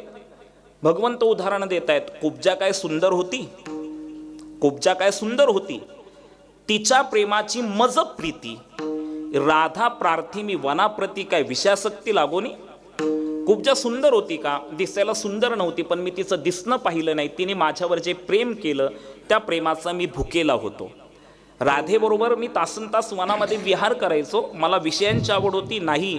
राधा माझ्यावर जे प्रेम करायचे त्या प्रेमाचा मी भुकेला होतो. देवासी तो पुरे एक प्रेम भाव, किंवा थोर प्रेमाचा भुकेला हाची दुष्काळ तयाला. किंवा भक्ती प्रेमाविन ज्ञान नको देवा, अभिमान नित्य नवा तया माझी. प्रेम सुख देई, प्रेम सुख देई, प्रेमाविन नाही समाधान. किंवा नाथ भागवतामध्ये अजून एक ओवी आहे, प्रेमीविन श्रुती स्मृती ज्ञान, प्रेमीविन ध्यान पूजन, प्रेमीविन भजन कीर्तन वृथा जान नृपणाता. प्रेमीविन श्रुती स्मृती ज्ञान, श्रुती स्मृती ज्ञानाला विरोध केलेला नाहीये. प्रेमीविन ध्यान पूजन, ध्यान पूजनाला विरोध केलेला नाहीये. प्रेमविना भजन कीर्तन, भजन कीर्तनाला विरोध केलेले नाहीये, श्रुती स्मृती ज्ञानाला विरोध नाहीये, ध्यान पूजनाला विरोध नाहीये, भजन कीर्तनाला विरोध नाहीये, पण सांगितलं प्रेमेविना वृथा जाण नृपणाता, प्रेमाशिवाय केलेली प्रत्येक क्रिया ही वृथा म्हणजे व्यर्थ आहे. नाथ महाराज ते सांगतात, देवासी तो पुरे एक प्रेम भाव, पूजा अर्चा वाव सर्व जाणा. ऐका, संत तुलसीदासजींचा एक दुहा आहे, मला खूप आवडतो तो. मी एक्सप्रेसवेनी प्रवास करत होतो. एक्सप्रेसवेनी प्रवास करत असताना रहदारी खूप होती, टोल नाक्यावर गर्दी होती, म्हणून एका लेनला माझी गाडी होती आणि दुसऱ्या लेनला अनेक गाड्या होत्या. तर माझ्या शेजारच्या लेनला जी गाडी, आवाज कमी करा थोडासा, हां, माझ्या शेजारच्या लेनला जी गाडी होती, गाड्या थांबल्या होत्या गणेश महाराज, तर मग शेजारच्या लेनला एक काळ्या रंगाची गाडी येऊन थांबली. मी आपलं गाडीकडं पाहिलं, गाडीकडं बराच वेळ मी पाहत होतो. एक साधारणपणे ती लेन चालू होईपर्यंत मी गाडीकडे पाहत होतो. माझ्या ड्रायव्हरनी बघितलं की मी गाडीकडे पाहतोय, तो मला म्हटलं, पुरुषोत्तम दादा, ही गाडी नवीन आली आहे मार्केटला. मग मी त्याला विचारलं साधारणपणे किती किंमत असेल या गाडीची. त्याने सांगितलं, दादा 75 ते 80 लाख रुपये किंमत आहे या गाडीची. मग मी आपलं तोपर्यंत टोल नाका आम्ही क्रॉस केलेलं होतं, पुढं निघून गेलेलो होतो. पण जेवढा वेळ मी त्या गाडीकडे पाहिलं, त्या गाडीमध्ये मला 2 गोष्टी दिसल्या. पुढच्या सीटवर एक गाडी चालवत होता आणि ड्रायव्हरच्या शेजारी जे सीट होतं त्याच्यावर एक माणूस बसलेला होता, पुढं 2 माणसं बसलेली होती आणि पाठीमागच्या अख्ख्या सीटवर एक कुत्रं बसलं होतं. खरं कुत्रं बसलं होतं, हो. तर मला कौतुक वाटलं त्या कुत्र्याचं. गेले का काय घरी तुम्ही? मला त्या कुत्र्याचं कौतुक वाटलं, मला कुत्र्याचं कौतुक वाटलं. ते कुत्रं किती लाखाच्या गाडीत फिरत होतं? बोला ना, बोला ना. 80 लाखाच्या गाडीत फिरत होतं. श्रीमंताच्या घरातलं कुत्र आहे, फिरायला 80 लाखाची गाडी आहे. साधू संतांनी हा कधी विचार केलाय? संत समागम एखादी परी व्हावे त्यांचे घरी श्वान येते, किंवा तुझ्या द्वारीचा कुत्रा नको मोकलू दातारा. तुलसीदासजींचा दोहा आहे, मला तो सांगायचा आहे. तुलसीदासजी म्हणतायत, तुलसी कुत्ता राम का. केवढे मोठे आहेत तुलसीदासजी. हे अहंकाराचा वारा न लागो राजसा, माझ्या विष्णुदासा भाविकासी.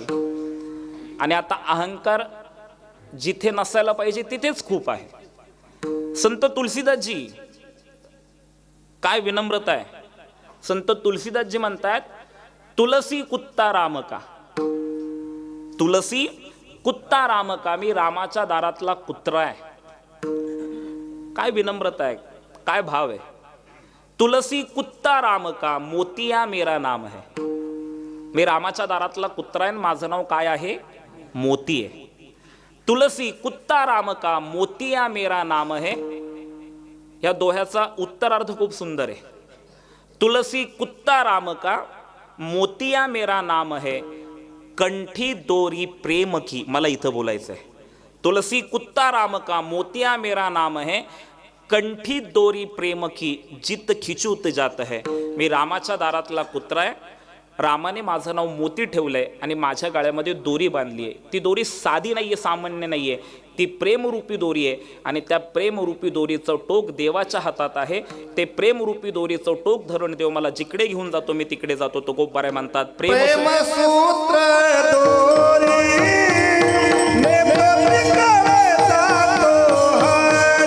काळकारी आहे.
प्रेमसूत्र दोरी नेतो तिकडे जातो हरी. भगवंताला प्रेम भाव अपेक्षित आहे, भगवंताला प्रेम भाव प्रिय आहे. मग ते प्रेम भक्ती प्रेम कसं असावं. यथा व्रज गोपिका नाम हरेने माझे हरिले चित्त लाली मेरे लालन की जित देखू त लाल लाले देखन मे गई मे बी हो गई लाल. भगवंताला भक्ती प्रेम आवडतं.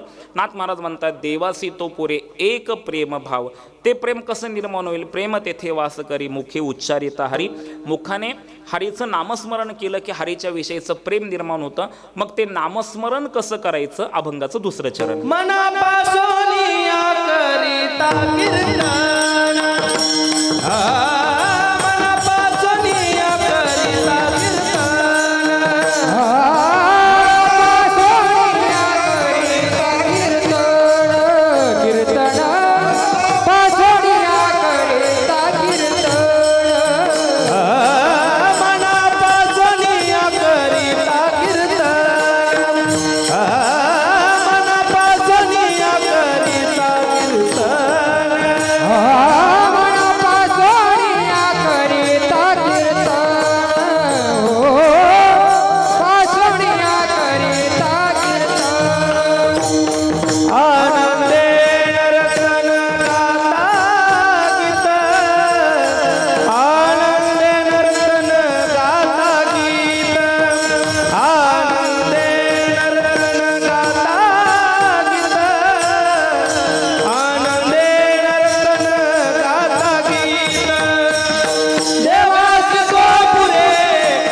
ते भजन कसं करायचं, ते नामस्मरण कसं करायचं, मनापासून करायचं.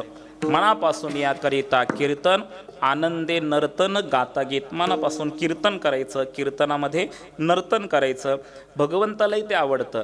नामदेव कीर्तन करी पुढे देव नाचे पांडुरंग. देव किती नाचला, नाचता नाचता देवाचा गळला पितांबर. पण कीर्तन करायचं म्हणजे नामस्मरण करायचं. कलियुगामध्ये भगवत अनुभूतीचं अतिशय महत्त्वाचं साधन म्हणजे भगवंताचं नाम आहे.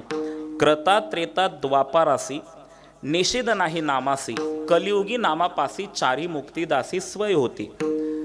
कलियुगी उद्धार हरीच्या नामे. कलियुगामध्ये भगवंताच्या नामाने उद्धार होतो. आपण सगळे तणावात आहे. आता सध्या तुम्ही तणावात आहे. 9 वाजता संपेल का? गेले का काय घरी? झालं हां, अजून 10 मिनिट. आपण सगळे तणावात आहे, ज्याला स्ट्रेस म्हणतात. स्ट्रेस उद्बोध महाराज मी 5 स्ट्रेस सांगत असतो. एक फिजिकली स्ट्रेस आहे, एक मेंटली स्ट्रेस आहे, फायनान्शियली स्ट्रेस आहे, एक फॅमिली स्ट्रेस आहे आणि एक सोशली स्ट्रेस आहे. हे 5 तणाव कमी अधिक प्रमाणात आपल्या प्रत्येकाच्या आयुष्यामध्ये. फिजिकली स्ट्रेस म्हणजे काय?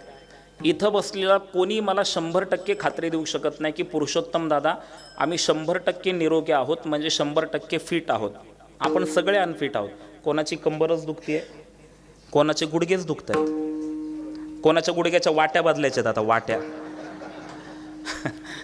कोणाचं ब्लड प्रेशरच हाय होतं आहे, कोणाचं ब्लड प्रेशरच लो होतं आहे. तुमच्यामध्ये समस्या आहे ब्लड प्रेशर लोची. कोणाची शुगर लेवलच वाढते, कोणाची शुगर लेवलच डाऊन, कोणाचं अर्धच डोकं दुखतं अर्ध. आणि ते इकडं ऐकणे मला माहिती नाही, पण माता भगिनींनो तुमच्यामध्ये एक फार जुना आजार आहे. कसं तरी होतं. इकडं ऐकणे मला माहिती नाही, तिकडे आहे. आम्ही 100% फिट नाही, आम्ही अनफिट आहोत. परत मग मेंटली स्ट्रेस आहे. काही ना काहीतरी डोक्यात गणगण गणगण गणगण गणगण गणगण. काय झालंय, आपण आहोत वर्तमानात, पण वर्तमानात राहून एकतर भूतकाळामध्ये रमतोय, नाही तर भविष्याची चिंता करतोय. भूतकाळातलं रमणं आणि भविष्याची चिंता ही आपलं वर्तमान खराब करते. ते शरद उपाध्यांचं तो एक कार्यक्रम ऐकला होता, त्याच्यात त्यांनी खूप सुंदर सांगितलं. ते म्हणतात बघा ना, शब्द कसे आहेत, भूतकाळ, भविष्यकाळ, भूतकाळ, भविष्यकाळ, भूतकाळ, भविष्यकाळ, भूतकाळ, बोला ना तुम्ही, भूतकाळ, भविष्यकाळ. शब्द कसे आहेत बघा. भूतकाळ आणि भविष्यकाळ म्हणजे भूतकाळातलं रमणं आणि भविष्याची चिंता आपल्याला समाधान देत नाही, दुःख देते. भूतकाळ शब्द कसा आहे, भूतकाळ, भूतकाळ ह्या शब्दामध्ये भूत आहे आणि भविष्य ह्या शब्दामध्ये विष आहे. भूत आणि विष समाधान देत नाही. मग वर्तमान, वर्तमानात आनंद आहे, आनंद. हा मेंटली स्ट्रेस जो आहे ना, तो त्याच्यामुळे आपण वर्तमानात नाही आहोत. नंतर फायनान्शियली स्ट्रेस आहे. ज्याच्याकडे पैसा आहे तो पण दुःखी आहे आणि ज्याच्याकडे पैसा नाही तो पण दुःखी आहे. फॅमिली स्ट्रेस आहे. प्रत्येकाच्या आयुष्यामध्ये किंवा कौटुंबिक आयुष्यामध्ये किंवा वैयक्तिक आयुष्यामध्ये अशी एखादी घटना आहे जी आयुष्यभर मनाला टोचणी देत राहते. आणि शेवटी एक सोशली स्ट्रेस आहे. समाजामध्ये राहत असताना सगळं व्यवस्थित असलं पाहिजे, समाजाला ते व्यवस्थित दिसलं पाहिजे, ह्याच्यासाठी एक वेगळी ओढाताण आहे. आणि हा सगळा तणाव घेऊन आपण जगत आहोत. पण तणावरहित आयुष्य आपण जगलं पाहिजे. आणि तणावरहित आयुष्य जगण्यासाठी हा 232 वर्षाचा परंपरा असलेला सप्ताह आणि त्याच्यामधलं नामस्मरण आहे, लक्षात घ्या. 232 वर्षाचा सप्ताह ना, अखंडपणे अव्याहतपणे भगवंताच्या नामाचा जयघोष या ठिकाणी होतोय सद्गुरूंच्या चरण सानिध्यामध्ये. मन हे चंचलच आहे. ह्या चंचल मनाला स्थिर करायचं असेल तर ह्या मनाला एकतर एकांतात घेऊन जावं लागेल. मन लावा एकांती साधू संगे. एकतर ह्या मनाला एकांतात घेऊन जावं लागेल. पण मन एकांतात रमत नाही. आपण एकांतात न रमणारी माणसं आहेत. साधू संत एकांतामध्ये गेले, येणे सुखे रुचे एकांताचा वास. साधू संतांना एकांतवास आवडला. त्या काळामध्ये भामनाथावर गेले तुकाराम महाराज, घोराडेश्वरावर गेले, भंडारा डोंगरावर गेले. आपण एकांतात रमू शकत नाही. गावामध्ये सप्ताह होता आणि घर शेतामध्ये होतं. घरातली लोक म्हटली आज गावामध्ये आम्हाला कीर्तनाला जायचं आहे, आमच्या आवडीचे कीर्तनकार आहेत आणि कीर्तनकार रात्री 9 ते 11 आहे. तर आता पण आपण घर आपलं शेतात आहे, गावात कीर्तनाला गेलो, आता इकडे चोर सुटलेले आहेत, मग घरावर कोण लक्ष द्यायचं. घरातला एक कर्ता पुरुष म्हटला तुम्ही काळजी करू नका, मी नेहमी कीर्तन ऐकतो, माझ्यात काही फरक पडलेला नाही, तुम्ही जावा कीर्तन ऐकाल. हां, मी नेहमी कीर्तन ऐकतो, तर आता काय मी आज घर सांभाळायला थांबतो, तुम्ही जावा कीर्तन ऐकायला. त्या घरातल्या कर्ता पुरुषावर घराची जबाबदारी टाकून घरातली सगळी मंडळी लहान लेकरांसहित कीर्तनाला गेली. कीर्तन 9 ते 11 झालं. 11 वाजता कीर्तन संपलं. 11 वाजता त्या कीर्तन मंडपातून घरातली मंडळी बाहेर पडायला लागलेली असताना ज्याला घर सांभाळायला ठेवलेलं असतं ते येडं पण मंडपामध्ये असतं. घरातली लोक त्याला विचारतात तुला आम्ही घर सांभाळायला ठेवलं आणि तू इथं काय करतोय. त्याचं उत्तर असतं तुम्ही मला एकट्याला घरी ठेवून सगळे गावात आले, घरी मी राहिलो एकटा, आणि घरी मी एकटा राहिल्यामुळं घर मला खायला उठलं. घर खातं का कधी? घर खात नाही, याचं मन याला खायला लागलं. आपण एकांतात रमत नाही ना. मग मनाला शांत करायचं असेल तर संतांच्या संगतीत घेऊन जावा. संतांची संगती मनोमार्ग गती, आकळावा श्रीपती येणे पंते. पण संत संघ इतका सुलभ नाही ना. आपलं भाग्य आहे संत नरहरिनाथ महाराजांच्या चरण सानिध्यमध्ये आपण बसलेलो आहे. हे भाग्य कधी प्राप्त होतं? नाथ भागवतामध्ये ओवी आली आहे, कोटी जन्माची पुण्य संपत्ती, जरी गाठी असेल आयती तरीच जोडे माझ्या संतांची संगती. सत्संगी भक्ती उल्हासे, कोटी जन्माचं पुण्यपदरी असावं लागतं तेव्हा संत नरहरिनाथ महाराजांसारख्या संतांची भेट होती. त्यांचं चरण सानिध्य आपल्याला लाभतं आणि त्यांच्या सहवासामध्ये जीवनाचं सार्थकत्व.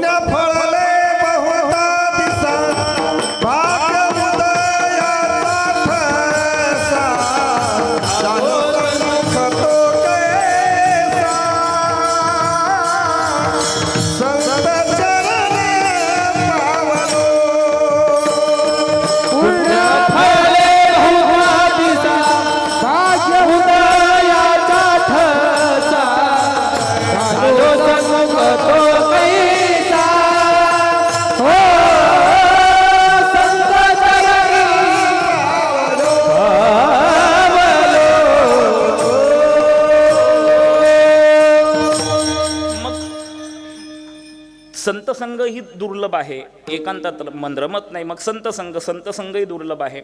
मग मन स्थिर आम्हाला करायचंय, मग काय करायचं? माऊली ज्ञानोबाऱ्यात ज्ञानेश्वरीमध्ये सांगतात, तू मन हे मीची करी, माझी या भजनी प्रेम धरी, सर्वत्र नमस्कारी मजे एका. ते या मनाला भगवंताच्या नामाचा छंद लावला पाहिजे, मनापासून कीर्तन केलं पाहिजे. मनापासून या करिता कीर्तन. कशाचं कीर्तन करायचं?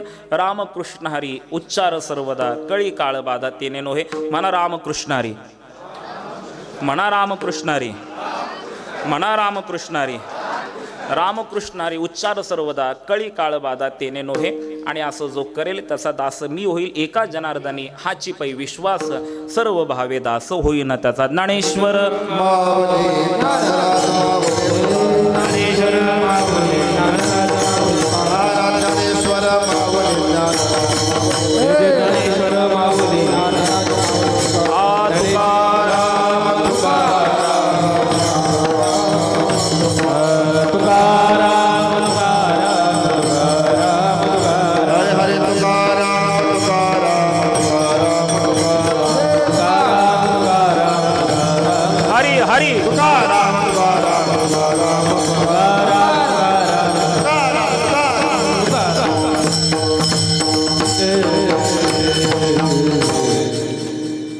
अतिशय सुंदर योग आहे आपल्या सर्वांसाठीच.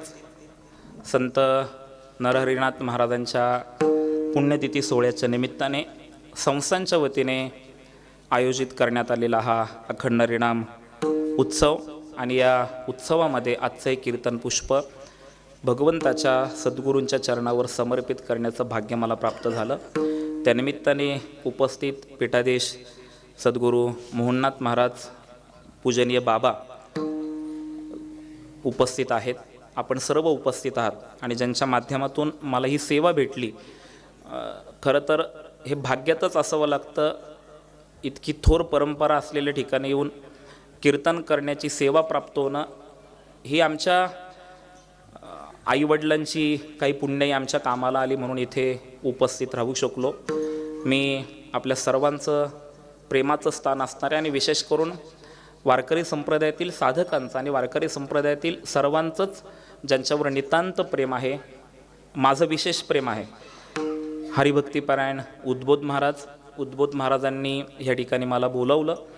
खरं तर त्यांचं आणि माझं नातं ते आळंदीमध्ये असल्यापासून आमचं नातं बंधुत्वाचं नातं आहे. म्हणजे जे आम्हाला शब्दातही व्यक्त करता येणार नाही. काही माणसं अशा आयुष्यामध्ये येतात त्यांच्याविषयी आपण शब्द अपुरे पडतात. म्हणजे त्यांचा माझा परिचय झाला, त्या परिचयाचं रूपांतर मैत्रीमध्ये झालं, त्या मैत्रीमध्ये बंधुत्वाचं प्रेम आलं. आणि आज आपण सगळेच आदरणीय उद्बोध महाराजांची पारमार्थिक वाटचाल पाहतात. संस्थांच्या वतीने अनेकविध उपक्रम आदरणीय उद्बोध महाराज सातत्याने राबवत असतात आणि संपूर्ण महाराष्ट्राला संस्थांचं कार्य, उद्बोध महाराजांचं कार्य ज्ञात आहे. मग सर्वच म्हणजे आता इथे विद्यार्थी जे राहून ज्ञान ग्रहण करत आहेत, संस्थांच्या परत अन्नदानाचं जे आहे, गोशाळा आहे, असे अनेकविध उपक्रम ह्या ठिकाणी राबवले जातात. आणि हे सगळं होतं ते तुमच्या सर्वांच्या सहकार्यामुळे. तुमचं सर्वांचं सहकार्य आहे म्हणून या गोष्टी घडत राहतात. आणि परमार्थाला, अध्यात्माला आपल्या सर्वांचं सहकार्य असणं अत्यंत गरजेचं असतं. आदरणीय उद्बोध महाराज पूर्णपणे समर्पित भावाने ह्या गोष्टी करतायत. ज्ञानदानाचं पवित्र कार्य करतायत. येणाऱ्या जाणाऱ्या प्रत्येकाची अतिशय सुंदर विचारपूस करून त्यांना पारमार्थिक दिशा दाखवतायत. हे अतिशय महत्त्वाचं काम आदरणीय महाराज करत आहेत. आणि आळंदीमध्ये राहून त्यांनी शिक्षण तर घेतलंच, पण आळंदीत राहून म्हणजे वारकरी संप्रदायामध्ये जे काही थोडीफार मंडळी आहेत जी सर्वांच्या संपर्कात असून वारकरी संप्रदायाचा प्रचार प्रसार करत आहेत, त्यामध्ये आदरणीय उद्बोध महाराजांचं नाव अग्रक्रमाने घ्यावं लागतं. खऱ्या अर्थाने मला खूप मनस्वी आनंद आहे की माझं आणि त्यांचं इतकं प्रेमाचं नातं आहे. हे नातं वृद्धिंगत होत राहो ही सद्गुरुनाथांच्या चरणी मी प्रार्थना करतो. उपस्थित सर्वांचेच मनापासून धन्यवाद व्यक्त करतो. खरं तर ही परंपरा माऊलींच्या कृपांकित परंपरा आहे आणि ह्या परंपरेमध्ये मला सेवा मिळणं हे खरंच मी परत परत म्हणेल की कुठंतरी कोटी जन्माचं पुण्यपदरी आलं आणि ही सेवा मला मिळाली. यावर्षी संतश्रेष्ठ ज्ञानेश्वर महाराज संस्थान कमिटीचा अर्थात देवस्थानचा विश्वस्त म्हणून सेवा करण्याची संधी उपलब्ध मला झाली आणि त्यानंतर इथं सेवा आहे. ही सेवा मला असं वाटतं ही आशीर्वाद रूपाने माऊली ज्ञानोबाऱ्याच म्हणले की बाबा इथे तर आहेच पण तिथं आशीर्वाद घेऊन ये, म्हणून मला कदाचित माऊलींनी इथपर्यंत पोहोचवलं असेल, पाठवलं असेल आणि सद्गुरू नरहरीनाथ महाराजांचा आशीर्वाद घेऊनच हे सांप्रदायिक कार्य इथून पुढे मला करायचं आहे. मी संस्थांच्या वतीने ज्ञानेश्वर महाराज देवस्थानच्या वतीने आपल्या संत नरहरीनाथ महाराज संस्थानला मनापासून त्यांच्या आध्यात्मिक कार्याला कोटी कोटी शुभेच्छा देतो.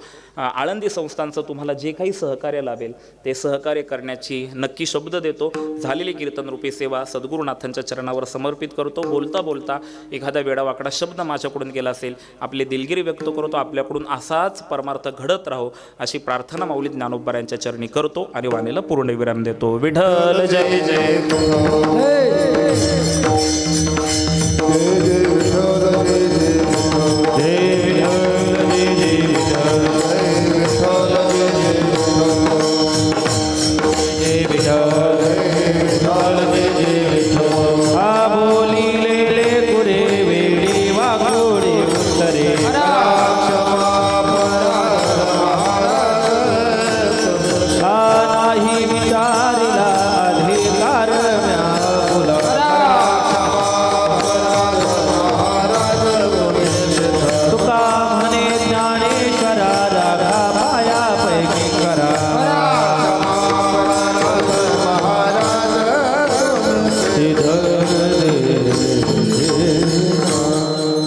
सद्गुरू श्री संत नरहरीनाथ महाराज यांच्या 232व्या पुण्यतिथी महोत्सवाच्या निमित्तानं सुरू असलेल्या नामसंकीर्तन महोत्सवातील आजची सेवा असंख्य युवकांचे प्रेरणास्थान आणि ज्या गोष्टी युवकांना आत्ता कराव्या वाटत आहेत किंवा ज्या गोष्टी करण्यासाठी युवक प्रेरित होत आहेत, किंबहुना संप्रदायातले नवोदित कीर्तनकार ज्या गोष्टी कराव्या म्हणून संप्रदायात येत आहेत त्या गोष्टी करून सोडलेले आमचे आदरणीय हरिभक्तीपरायण महाराज.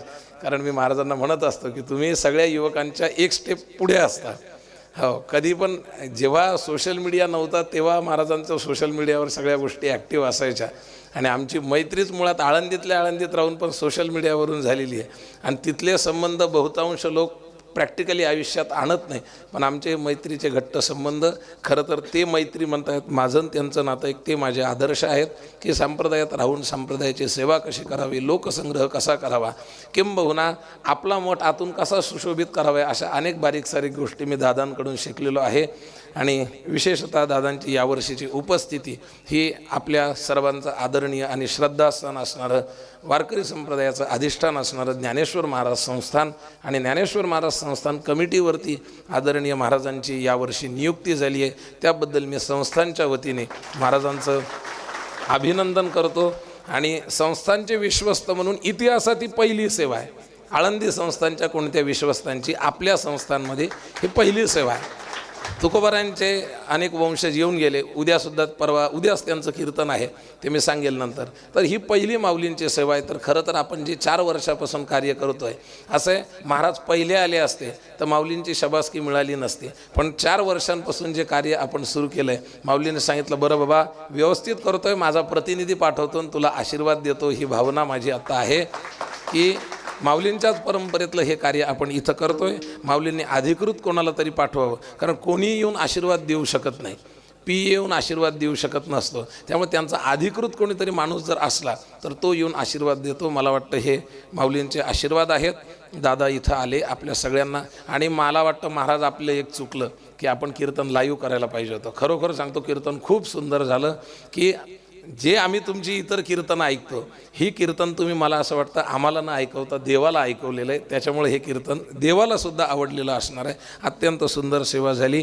काल आपल्या ज्या विद्यालयाचं जे आपण सांगितलं की 4 वर्षांपासून विद्यालय चालतं कसं, अनेकविध योजना आहेत.